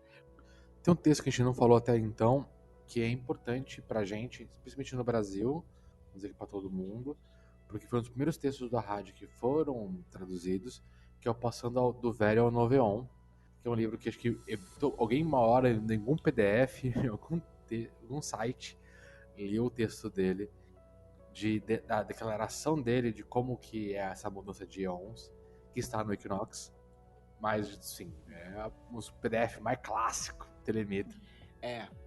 O Passando do Velho ao Novo Éon é provavelmente o texto que todo mundo que chegou em Telemann devagarzinho recebeu para ler. É um texto de 2 páginas, né? Um texto frente e verso, dependendo do espaçamento, um pouquinho mais. Mas é um texto muito curto e muito claro, muito direto. E eu acho que ecoa com isso que tanto o Max quanto o Breno falaram, né? De que o Achad, ele tem um texto muito, muito direto, mas não é um texto... Eu não acho um texto duro, né? Pelo contrário, o Crowley tem um texto duro, né? O Crowley tem um texto muito difícil de ler, às vezes. Embora o Crowley tente suavizar o texto dele fazendo piadas e tentando fazer gracejos, às vezes essas piadas e gracejos que o Crowley tenta fazer no próprio texto se perdem com a dureza que o texto tem. Você às vezes não entende que ele tá fazendo uma piada, ele tá só sendo cuzão, né? Às vezes ele tá escrotizando alguém, né? Mas ele faz de uma forma tão assim, né, sofisticada, que você acaba perdendo a piada. O Arrad não, ele é muito direto e o texto é muito, muito bom, né? Se você nunca leu, você ouvinte, nunca leu Passando do Velho ao Novo Éon, recomendo demais a leitura, porque é um texto muito bom, é facilmente de encontrar, fácil de encontrar. Ele até tem uma tradução mais recente que mudaram o título para ficar mais parecido com o inglês, que é Stepping Out the Old Eon. Eu não lembro agora como é que é o texto em inglês, mas fizeram uma tradução um pouquinho diferente do título, porque essa Passando do Velho ao Novo Éon é uma tradução não literal, né, do título em inglês. E aí eu acho que no Radinu tá com um título um pouquinho diferente, mas se vocês procurarem Passando do Velho ao Novo Éon, vocês vão achar com tranquilidade esse texto. É muito bom mesmo. E outra coisa que também é besta, mas porém é meio trivia, tirando a bola de cristal que ele tem o livro, ele usava muito tábua de Ouija para invocar os elementos. Então ele fazia todas as invocações muito doidas e pegava a tábua de Ouija e ficava falando com os espíritos com a tábua. Bem lembrado, porque eu acho que uma das tretas que tem com o Crowley é ao redor dessa tábua Ouija.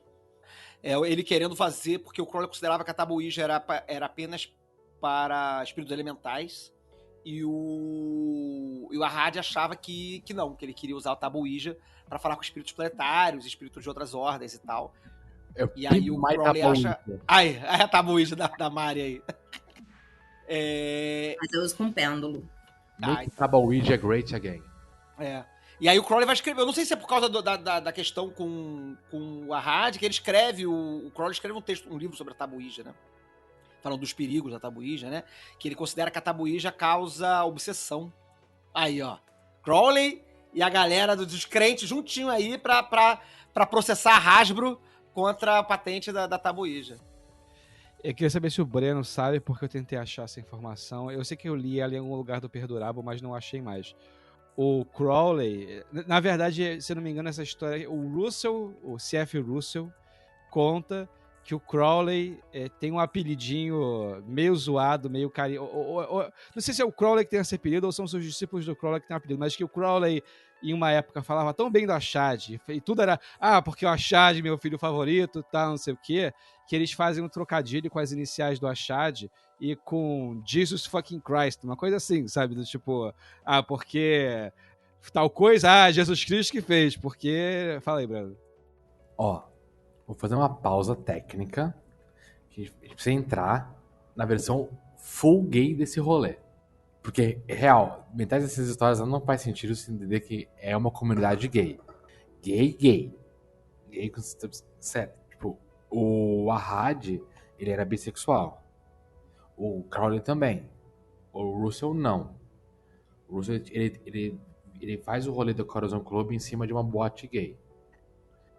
E muita troca dessas histórias é porque eles estavam se transando loucamente. E parte do Jesus fucking Christ é porque o Arrad tá, tipo assim, Jesus fucking Christ, sabe? Tipo, depois que você pega a ideia, não tá tão difícil de entender o que tá acontecendo. Quando o Crowley volta pra Inglaterra, o Arrad volta... Parte das brigas do Arrad com a esposa é por causa do Crowley. Mas ela também era do rolê muito doido ali, então tá tudo beleza. Mas aí o Jesus fucking Christ é o Arrad comendo o Crowley, é isso? E vice-versa, porque você não sabe quem é quem. Jesus fucking Christ. É. Tem uma figurinha no meu WhatsApp que é exatamente isso. É o Jesus fucking Christ. É do Jesus Russell, comendo o outro Jesus. Ele chega muito bom. Ele é uma meia geração depois. Então ele tem com o Arrad e com o Crowley como pessoas importantes do rolê. E o Russell. O Russell. Então, quando eu consigo imaginar a cena de quando o Russell volta, porque ele era marinheiro, e ele cria residência em Chicago e cria o cantinho dele pra tocar as coisas do trabalho dele, porque ele é um dono de um estabelecimento que promove baladas gays. E quando o Arrad, depois de 2 anos, vai pra Chicago e fica mais ou menos amigo deles, eles se conhecem, mas não são puta brother.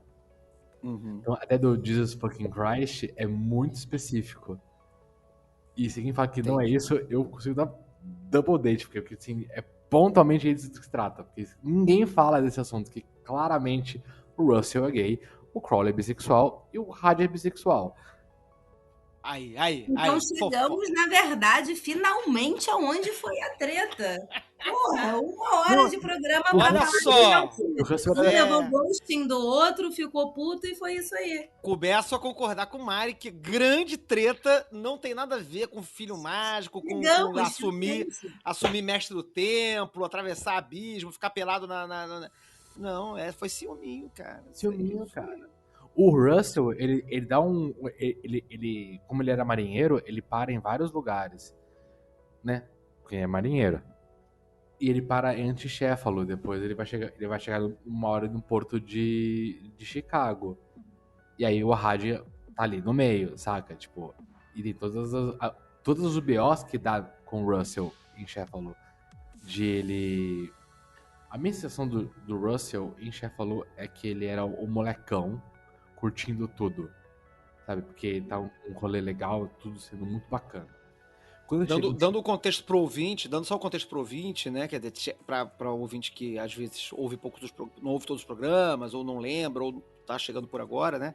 Céfalo foi uma comunidade na Itália, né?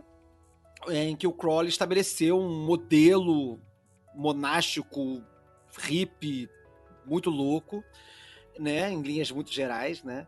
Em que foi uma grande experiência, enfim, de ir aos extremos da possibilidade da experimentação mágica, né? E acabou tão extremo que foram expulsos da Itália pelo Mussolini. Olha, se eu fosse criar uma seita de magia sexual, eu escolheria a Itália, com certeza. Mas você tem interesse no assunto, né? Então, lá em Céfalo, eles assim, não é que todo mundo tá fazendo orgia todo dia, não. Você sabe que sabemos que tinha pessoas que não estavam nesse rolê, como, por exemplo, a Jenny Wolf, que ficava na praiazinha, ela não ficava com a galera que você falou lá em cima na doideira, ela descia e ficava numa tendinha, numa barraquinha na praia, porque ela falava, galera, meu rolê aqui é outro, mas beleza, vocês ficam doidão aí, eu vou ficar doidinha aqui embaixo. Mas tinha outras, né, tinha de tudo lá, tinha gente que tava indo ver qual era um rolê meio experimentação, né? Chegava muita gente que não era exatamente telemita, envolvido, jurado, com ordem e com juramento. Chegava lá porque tava querendo ter uma experiência espiritual e o Crowley tava meio bombado, assim, no rolê esotérico e tal. Vamos ver qual é desse mestre, desse guru doido aí, que tá novidade agora. E aí ia uma galera pra lá. E aí uma dessas pessoas, enfim, tiveram várias pessoas lá, não foram muitas, não teve centenas de pessoas, como se fosse uma comunidade com centenas de pessoas, não, foram algumas poucas dezenas de pessoas que passaram por lá, não durou tanto tempo, acabaram expulsos, o local tá até hoje abandonado, né, um território, é um terreno privado, né, às vezes alguém vai lá e filma e tudo mais, ainda estão as pinturas de Céfalo, ainda estão nas paredes do local, né, ainda está preservado, embora abandonado, e o Russell foi uma dessas pessoas que passou por lá, e ele era jovem, né, ele era um marinheiro mais jovem e tal, e aí, enfim, passou por Céfalo, passou por Detroit, comeu todo mundo, aparentemente, segundo o Breno. E não só, ele estava imbuído no rolê esotérico. Sim, não, claro. Todo mundo que chegava lá, em maior ou menor grau, estava imbuído no rolê esotérico. Não é que ele chegava lá para passar férias, né? Assim, até porque as condições lá eram ruins, eram muito ruins, né? Sanitariamente, era uma situação de privação, né? Mas alguns estavam mais engajados, como a Jenny Wolf, que eu já falei, que estava muito, muito engajada, muito focada, de trabalho muito, sim, de meditação, etc.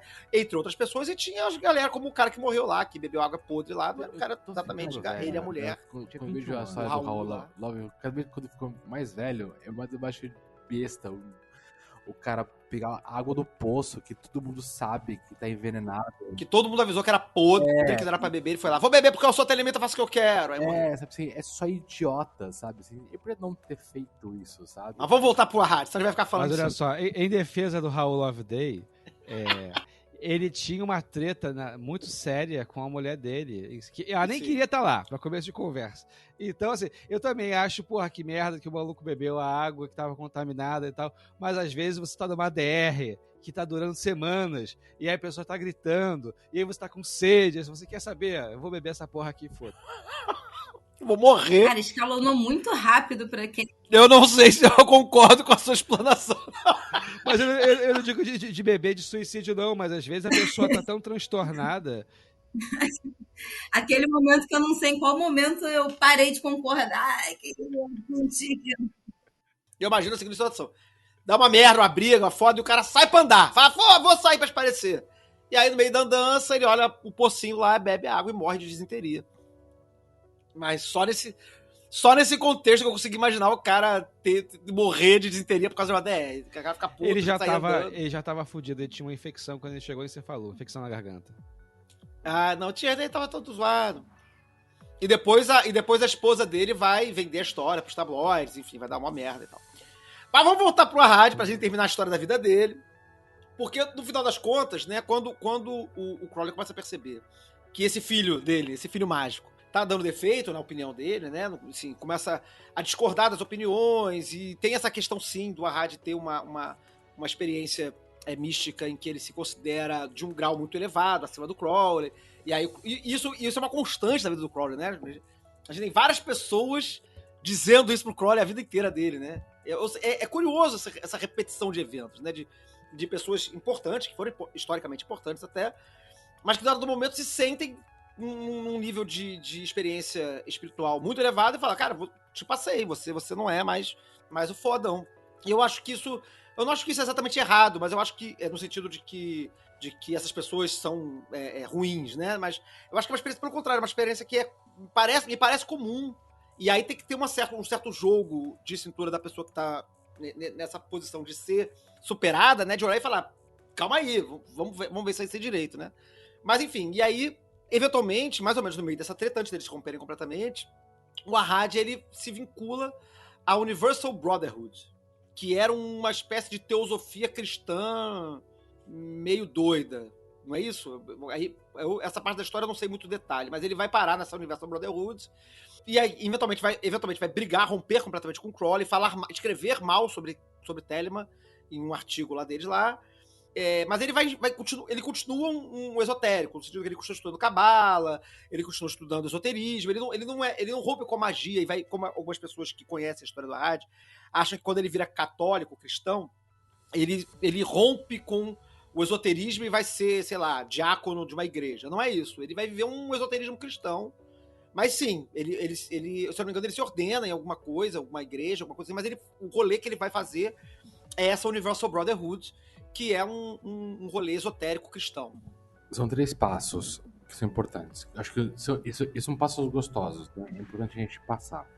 Primeiro, ele manda uma carta pro Crowley sobre um grupo novo que tinha surgido, que tava pirando, chamado Psicomagia, que é uma galera que tava falando sobre psicologia e magia junto, que não vai dar em lugar nenhum, mas é algo que ele tenta dar senso. Depois da briga com o Crowley, ele entra na Universal Brotherhood, que hoje a gente sabe que era um cara que trabalhava em Washington, numa parte do governo, e era o pet job dele de fazer esse tipo de ninguém pode saber o que eu tô fazendo. A coisa começou a criar um tamanho gigante, e uma hora o Arad sacou que a cabeça principal não estava mais falando, e ele começou a se apropriar das cartas e devolver como ele fosse uma pessoa importante, e ele pontualmente era mais interessante.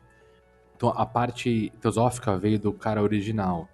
A parte mais telêmica, quando começou a crescer, veio dele. Ele passa muito tempo, e quando ele entra dentro do catolicismo, ele mora na British Columbia, que é um lugar muito pequeno. E o filho dele fala que ele gastava muito tempo meditando sozinho no quarto. E quando ele não estava meditando sozinho no quarto, fazendo as práticas dele, ele estava numa igreja, sozinho num canto, fazendo as suas rezas. É isso que o relato pontual diz, né? E aí, ao longo do tempo, outras pessoas falando que o Crowley, que o Arad virou católico, criou a teoria de que ele estava sendo um espião que iria quebrar o Velho On. Mas a cena bonita que eu vejo é uma pessoa que está num canto, que ele não tem amigos, não tem ninguém, mas ele acredita piamente que esse esoterismo tá certo, e tem uma igreja que é uma galera bacana. Ele vai pra um canto, faz as suas rezas, volta pra casa e vai pro sótão e medita. E pontualmente a forma que ele faleceu é porque ele pegou sereno meditando no jardim de casa. Você vê que as vovozinhas do interior estão certas, cuidado com o sereno. Cuidado com o sereno, não vai pegar. Vai sair agasalhado, meu filho, de casa. Não fica assim no sereno pegando, não. Mas é porque quando ele se converte ao catolicismo e passa a frequentar e tal a igreja, parece que tem essa história dele querer telemizar a igreja católica, né? Ele tá querendo levar a ideia os conceitos telêmicos pra dentro da igreja. Ele tá querendo converter os padres. E aí ele fala assim, eu vou me converter aqui, entrar aqui nesse rolezinho, vou ficar parceiro dos padres e vou começar a buzinar telema no ouvido deles até converter esses padres por dentro e tal, né? Mas no final das contas ele acaba rompendo total, né? Segue como um esotérico, mas talvez não mais como um telemita. Talvez o texto, o de telemita, não seja gostoso para falar.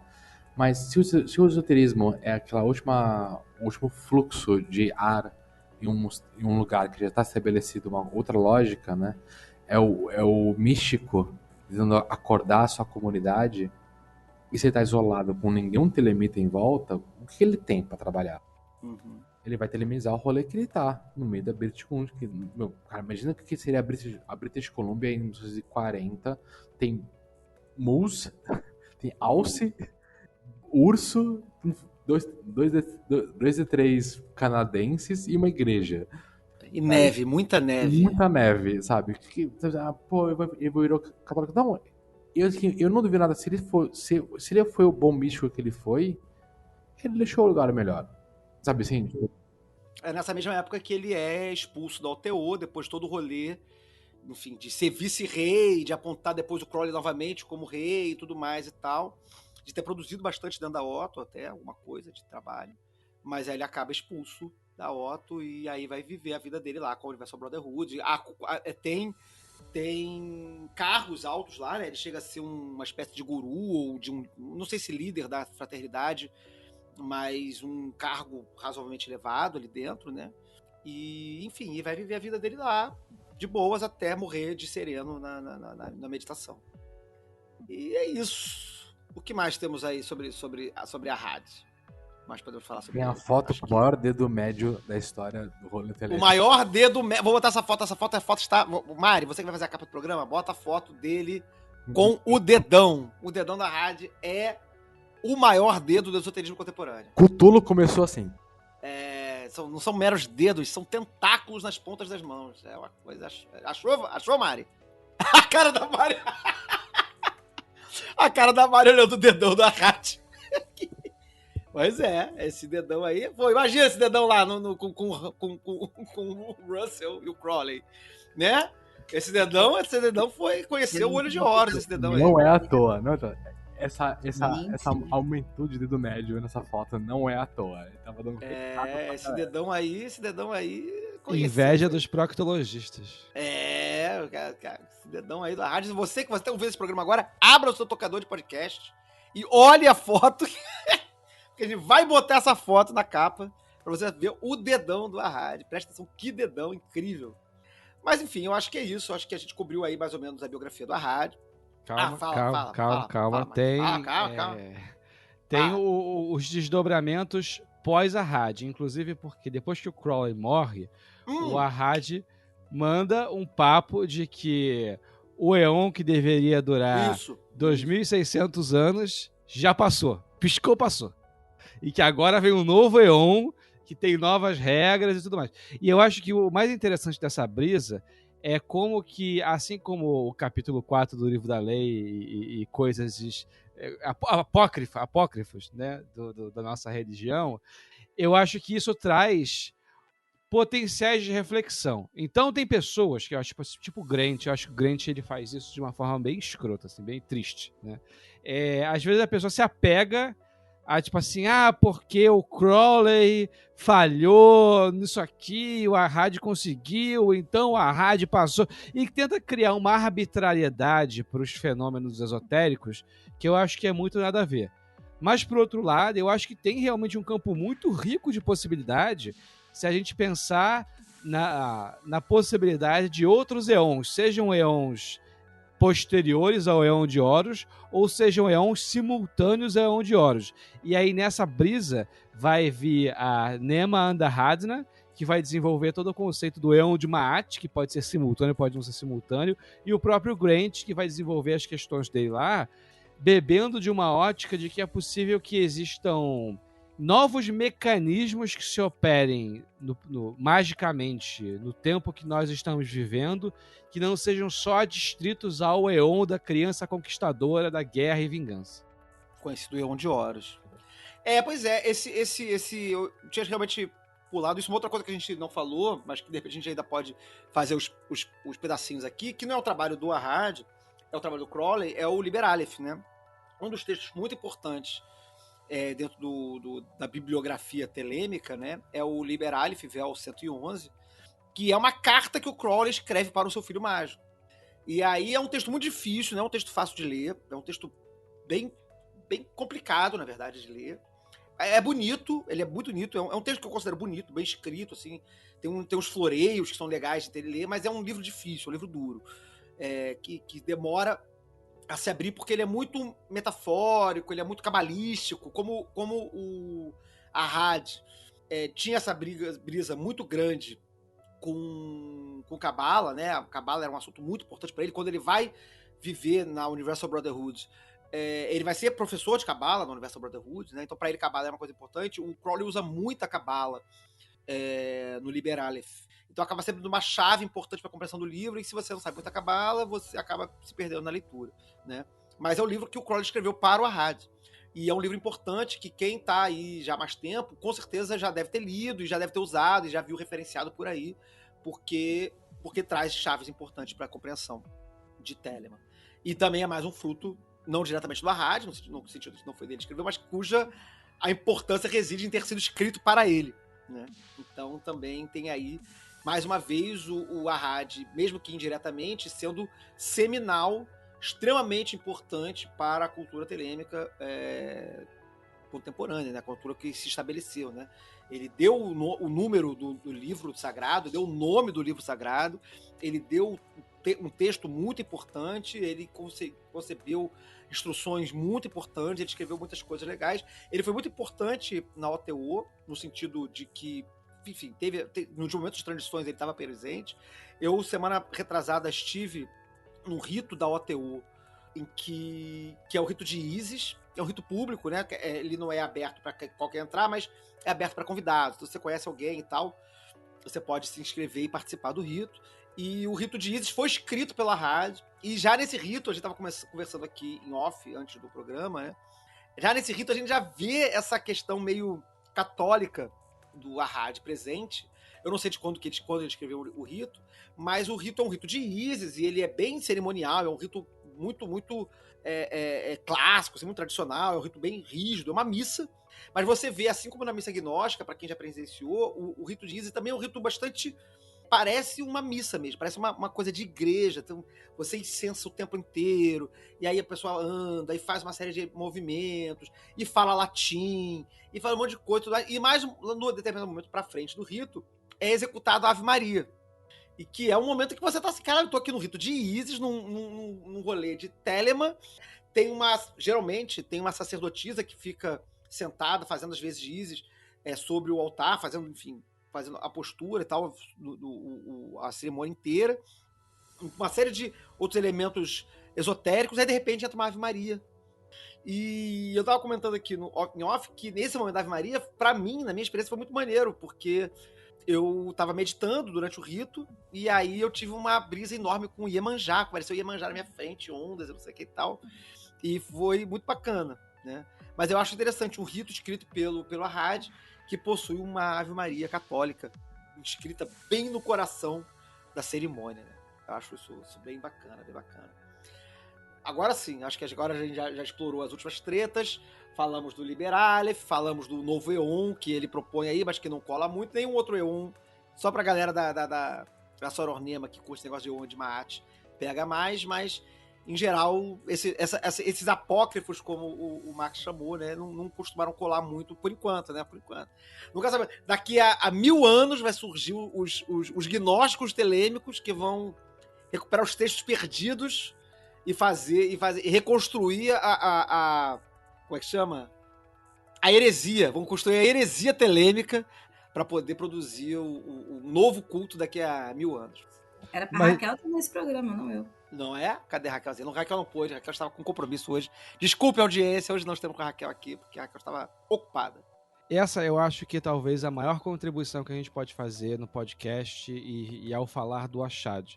Porque é assustador o quanto que as pessoas naturalizam essa ideia de que elas olham para Telema como se fosse a narrativa da Igreja Católica. Então a Igreja Católica fala assim, teve Jesus, aí teve os apóstolos de Jesus, e aí depois deles, eles conservaram e deram continuidade aos ensinamentos de Jesus até os dias de hoje, né?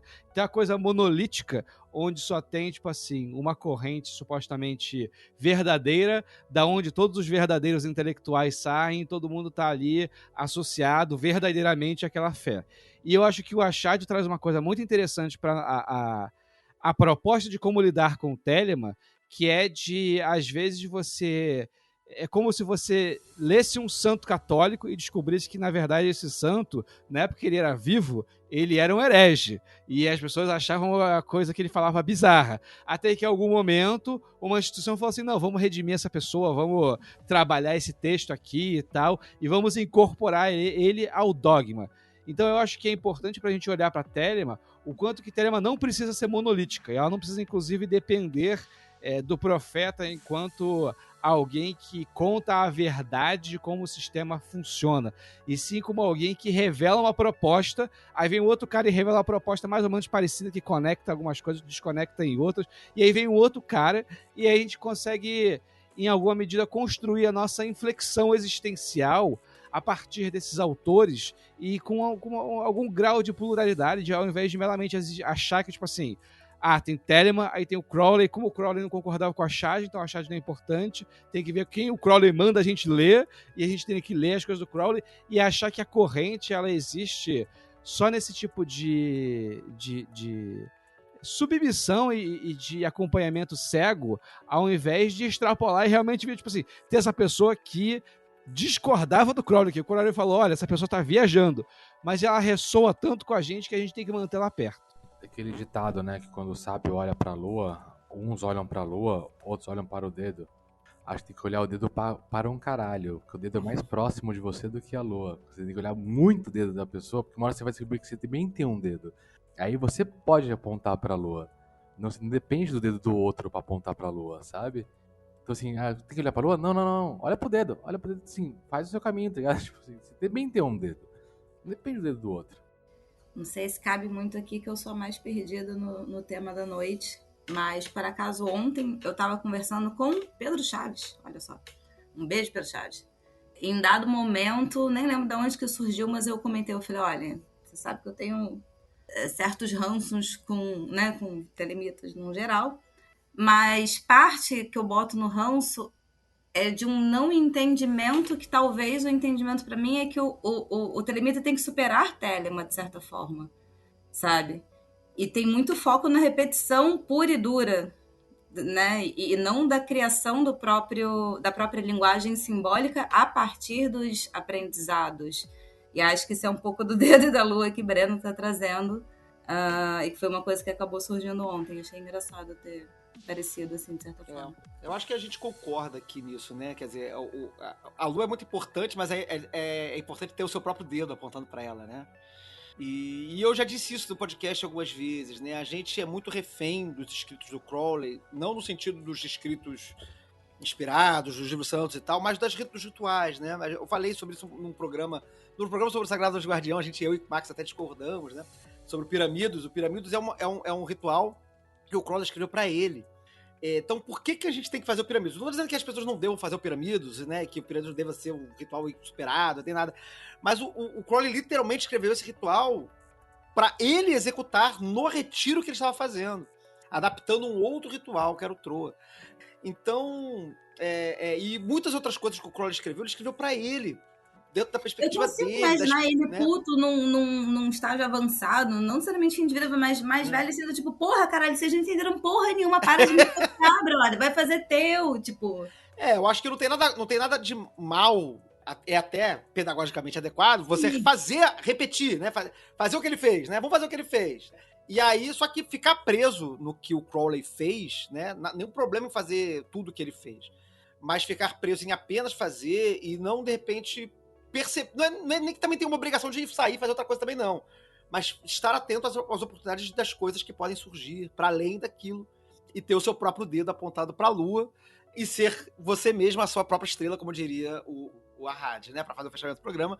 Você ser mesmo, perceber que você é o próprio Sol e não mais um planeta com uma estrela rodando, mas sendo a própria estrela rodando no universo, né?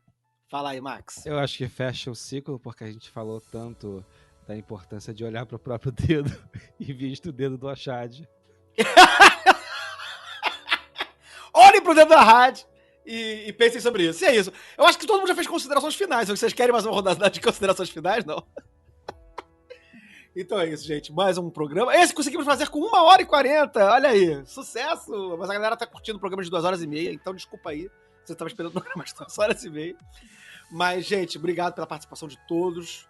Mari, obrigado por estar com a gente aqui, só fazendo caras e bocas e falando pouco. Mas agora você, no final, porra, matou aí a conclusão do programa. Sensacional, muito bom. E é isso, galera. Fiquem aí de olho no lançamento dos livros pela Penumbra. E apoiem e peçam pelos próximos livros também, porque esse vai ser só 2 textos. Tem muito mais texto bacana pra sair. Mas é a Recepção da Noiva e o... Qual é o outro que vai sair desse? É a Recepção da Noiva e o... Cálice do Êxtase. Cálice do Êxtase. Vou fazer uma sessão coletiva de assistir Parzival. 4 horas lá no Calem. Um dia a gente faz uma exibição lá no Calem com todo mundo com a bunda quadrada assistindo Parzival. Vamos fazer isso aí sim, hein? Ó a ideia. Eu tenho um streaming, tipo Netflix de ópera. Então dá pra... eu sei. Tem várias montagens. Várias montagens de Parzival. A gente pode escolher uma e até streamar. Quem é daqui do Rio ou de São Paulo, que a gente pode organizar lá em São Paulo também, achar maneiro a gente fazer uma exibição de Parzival, são 4 horas de ópera, o dia inteiro. A gente faz pausado, vê um ato, vai tomar uma água, vai ver depois, fumar um. E aí a gente passa o dia vendo a ópera e depois a gente pode fazer um debate sobre Cálice do Êxtase. Drogas ilegais. Mas isso aí é outro rolê. E aí a gente pode depois fazer um debate pro Cálice do Êxtase. De repente pode ser um esquema maneiro de fazer lançamento do livro aqui no Rio, enfim. Ideias. Breno? Vou fazer um parênteses. Não é um catarse, é pré-venda clássica. Então, o que dá pra vender no primeiro volume, o que sobrar, a gente faz o segundo volume. Assim, a gente não espere sair o todo. Não tem add-on, assim, é um por um até fazer os 3, tá? Então, tipo, se o primeiro... Então vamos comprar o primeiro, depois, assim, comprou pra caralho o primeiro, vamos comprar o segundo, que, assim, não vai ter um catarse, tá ok, gente? É isso aí. Então é isso, galera. Um beijo no coração de todos. E minha frase de abertura, né, que é o todo está no 1 e o 1 está no todo, né? A gente nos explicou que esse foi um dos motos da rádio, foi o moto dele na A, né? Enfim, era primeiro 1, depois ele acrescentou. Mas fica a reflexão, né, sobre essa questão que o Arad traz sobre a unidade, né? E por que isso foi tão importante? A gente não falou sobre isso no programa, mas é uma reflexão importante para ter das suas meditações aí. Meditar sobre a unidade. E a unidade do todo e o todo na unidade. Um beijo no coração de vocês e 93.